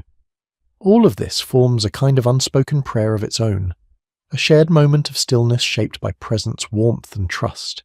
A thought from modern researchers crosses your mind. Some believe that these nighttime rituals help settlers maintain emotional resilience through the hardest months. Others suggest that such practices simply gave shape to fear, turning it into something manageable. As you lie here now, wrapped in warmth and quiet, you sense truth in both ideas. Ritual steadied the heart. Faith steadied the mind. And together they kept winter from entering the spirit too deeply. You take one more slow breath. Warmth settles around your ribs. The fire hums with soft assurance. Frost glimmers faintly. You whisper a quiet hope into the air, just as many before you must have done, letting your words blend into the calm. Then you nestle deeper into the quilts, letting the gentle presence of winter night spirituality rest around you like a tender, unseen hand. You settle more deeply into the quilts, letting the faint spiritual calm of the night linger in your breath. The fire makes a soft clicking sound as a small coal splits, and the warmth pulses outward in slow waves. You feel yourself drifting, your muscles loosening little by little, and then your thoughts begin to drift toward the pale stretch of morning that waits beyond the dark. Frontier dawns were not gentle. They arrived with a cold sharpness that could cut straight through quilts and clothing, a chill that demanded movement the moment your eyes opened. You sense that morning now inching closer with every breath. You shift slightly beneath the buffalo robe. The air above the covers is colder than before. Winter dawn approaches quietly, but it approaches with certainty. You open your eyes and imagine the room in its early morning state. The frost on the window thickens into bright white patterns as the first rays of light press through. A faint bluish glow settles across the beams. Every surface looks colder. Every shadow looks sharper. You sit up slowly, the quilt sliding from your shoulders. A wave of cold air strikes your skin. You inhale sharply, the air crisp and biting. This is how mornings often greeted families in the Old West. A sharp reminder that warmth was fragile and temporary. You rub your arms briskly, waking your circulation. The straw tick shifts beneath you, crackling softly in the quiet. You swing your feet toward the floor. The moment your socks touch the wooden planks, a jolt of cold runs up your legs. It feels like stepping into icy creek water. Settler accounts often mention how children hesitated to leave their beds in winter, because the floor stole heat instantly. Some families laid scraps of cloth or bits of old rugs near the bed just to soften the cold shock. You place your feet on an imagined scrap of fabric, grateful for even that thin barrier. You rise and walk toward the hearth. The embers are pale now, almost sunken. But they still hold life. You kneel beside them and blow gently. A faint glow rises. You pick up the poker and adjust the wood, pushing unburned fragments closer to the center. A small flicker appears. You add a piece of kindling, then another. Slowly the fire responds. Flames creep upward, warming your cheeks. The room brightens by a dim margin. You stand again and move toward the window. The frost glitters in early light. You lift your hand and wipe a small circle with your sleeve. Outside, the world looks frozen in silence. Snow blankets everything in smooth hills. Smoke rises from distant outbuildings. The sky glows pale pink at the horizon. It is breathtaking, but the beauty carries a hard edge. Whatever tasks wait outside will demand energy your body has not yet fully gathered. You feel the cold air creeping through the cracks near the floor. It swirls around your ankles like a quiet reminder that comfort never lasts in winter. You return to the bed and shake out the quilts, letting them trap warmth again for those still sleeping. The traveller shifts under the covers, their breath visible in faint clouds. You gently adjust the buffalo robe around their shoulder, knowing that even a brief gap in fabric could bring a shiver that wakes them too soon. You walk toward the small kitchen space. The pot on the hearth is cold now. The stew from the night before has hardened into a thick layer. You chip a bit with a spoon and place it in a smaller tin cup near the fire to warm. Breakfast on winter mornings was rarely elaborate. Leftover stew, a piece of bread if it was not frozen stiff, sometimes a scrap of jerky softened in hot water. You lift the tin and hold it near the flames, watching steam begin to rise. A faint thump echoes from outside, perhaps an animal stirring. You wrap your coat around your shoulders and prepare to step out. Morning chores arrived whether or not your body was ready. You grab the latch and brace yourself for the cold. The door opens with a stiff creak, letting a blade of icy air slice through the cabin. You step out carefully. The cold outside is immediate and complete. It catches the inside of your nose, making you gasp.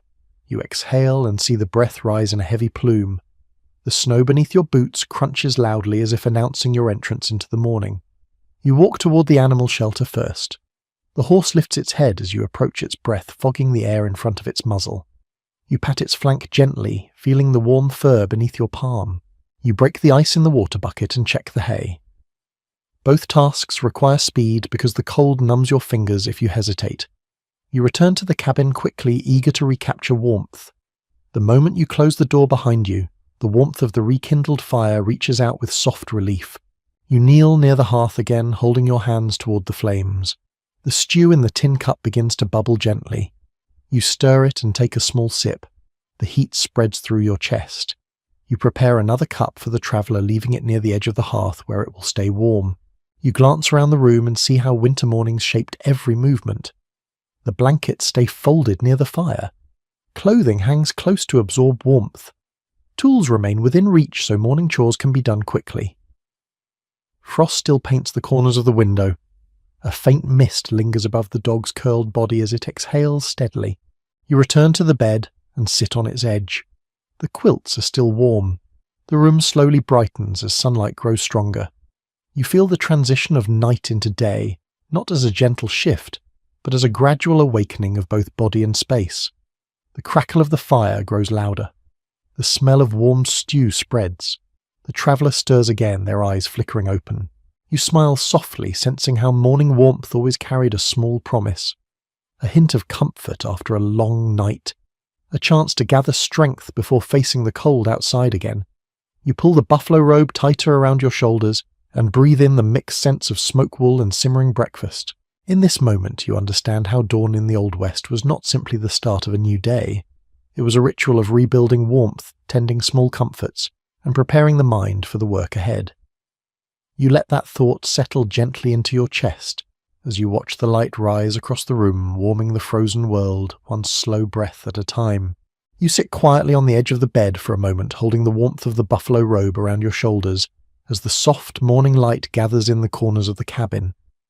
The fire crackles gently, the stew simmers, and the traveller slowly wakes behind you. Their breath rises in faint clouds before dissolving into the warming air. The dog shakes its coat softly, the sound blending with the early morning hush. And as your eyes adjust to the growing brightness, you feel something shift inside you. A quiet realization. This is the last night of the long winter journey you have been walking through, step by step, ember by ember, breath by breath. You rise from the bed and stand in the centre of the room. The floor still bites at your feet. The frost on the window still clings thick and white. But the day feels different. The cold holds a gentler tone, softened by the knowledge that you have survived another night. In the Old West, the final stretch of winter often carried a complex mix of relief and exhaustion. Families clung to the warmth of their hearths, knowing that each sunrise brought them closer to spring. You feel that closeness now, subtle but unmistakable.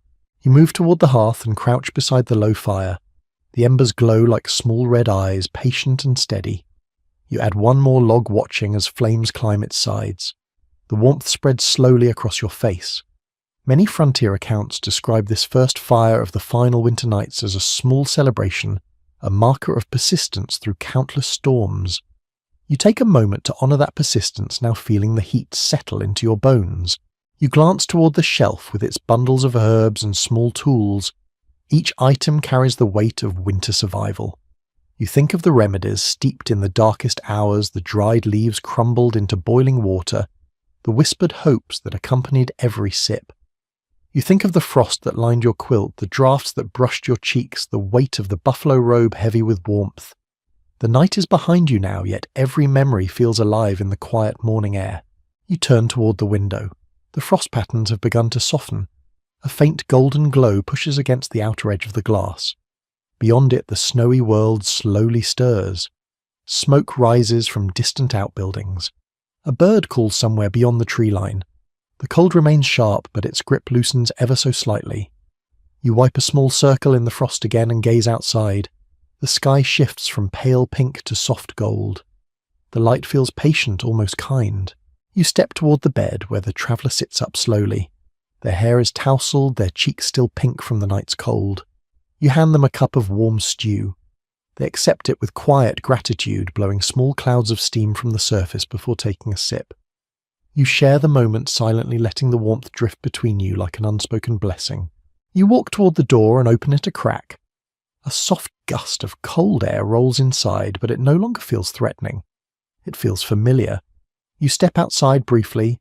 The snow crunches under your boots. The sky glows brighter. The horse in the shelter lifts its head and snorts gently. The world feels vast and awake. You close your eyes and breathe in the sharp air. It stings, but it also clears your senses with a clarity that only winter mornings can bring. You step back inside and close the door. The fire greets you with another wave of comfort. You sit once more on the bed and let the quilts fall loosely around your waist. The room feels full of stories, full of warmth gathered night after night, full of the quiet strength that carried families through storms and long hours of darkness. You rest your hands on your knees and let your breath settle. Every winter night you have travelled through in this journey feels present in your chest.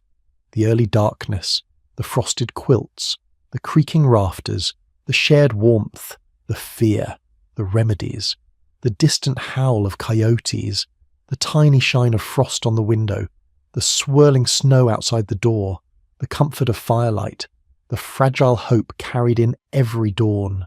You inhale once more deep and steady. The air feels softer now, warmer. You exhale, letting the final traces of night drift away. Shortly the day will begin with chores, food, and the rhythm of winter life. But this moment, this breath belongs entirely to you. And as you sink gently into the last quiet breath of this old West winter journey, you feel something settle deep inside. Gratitude, calm, warmth, because you have walked the long frozen night and now morning waits with open arms.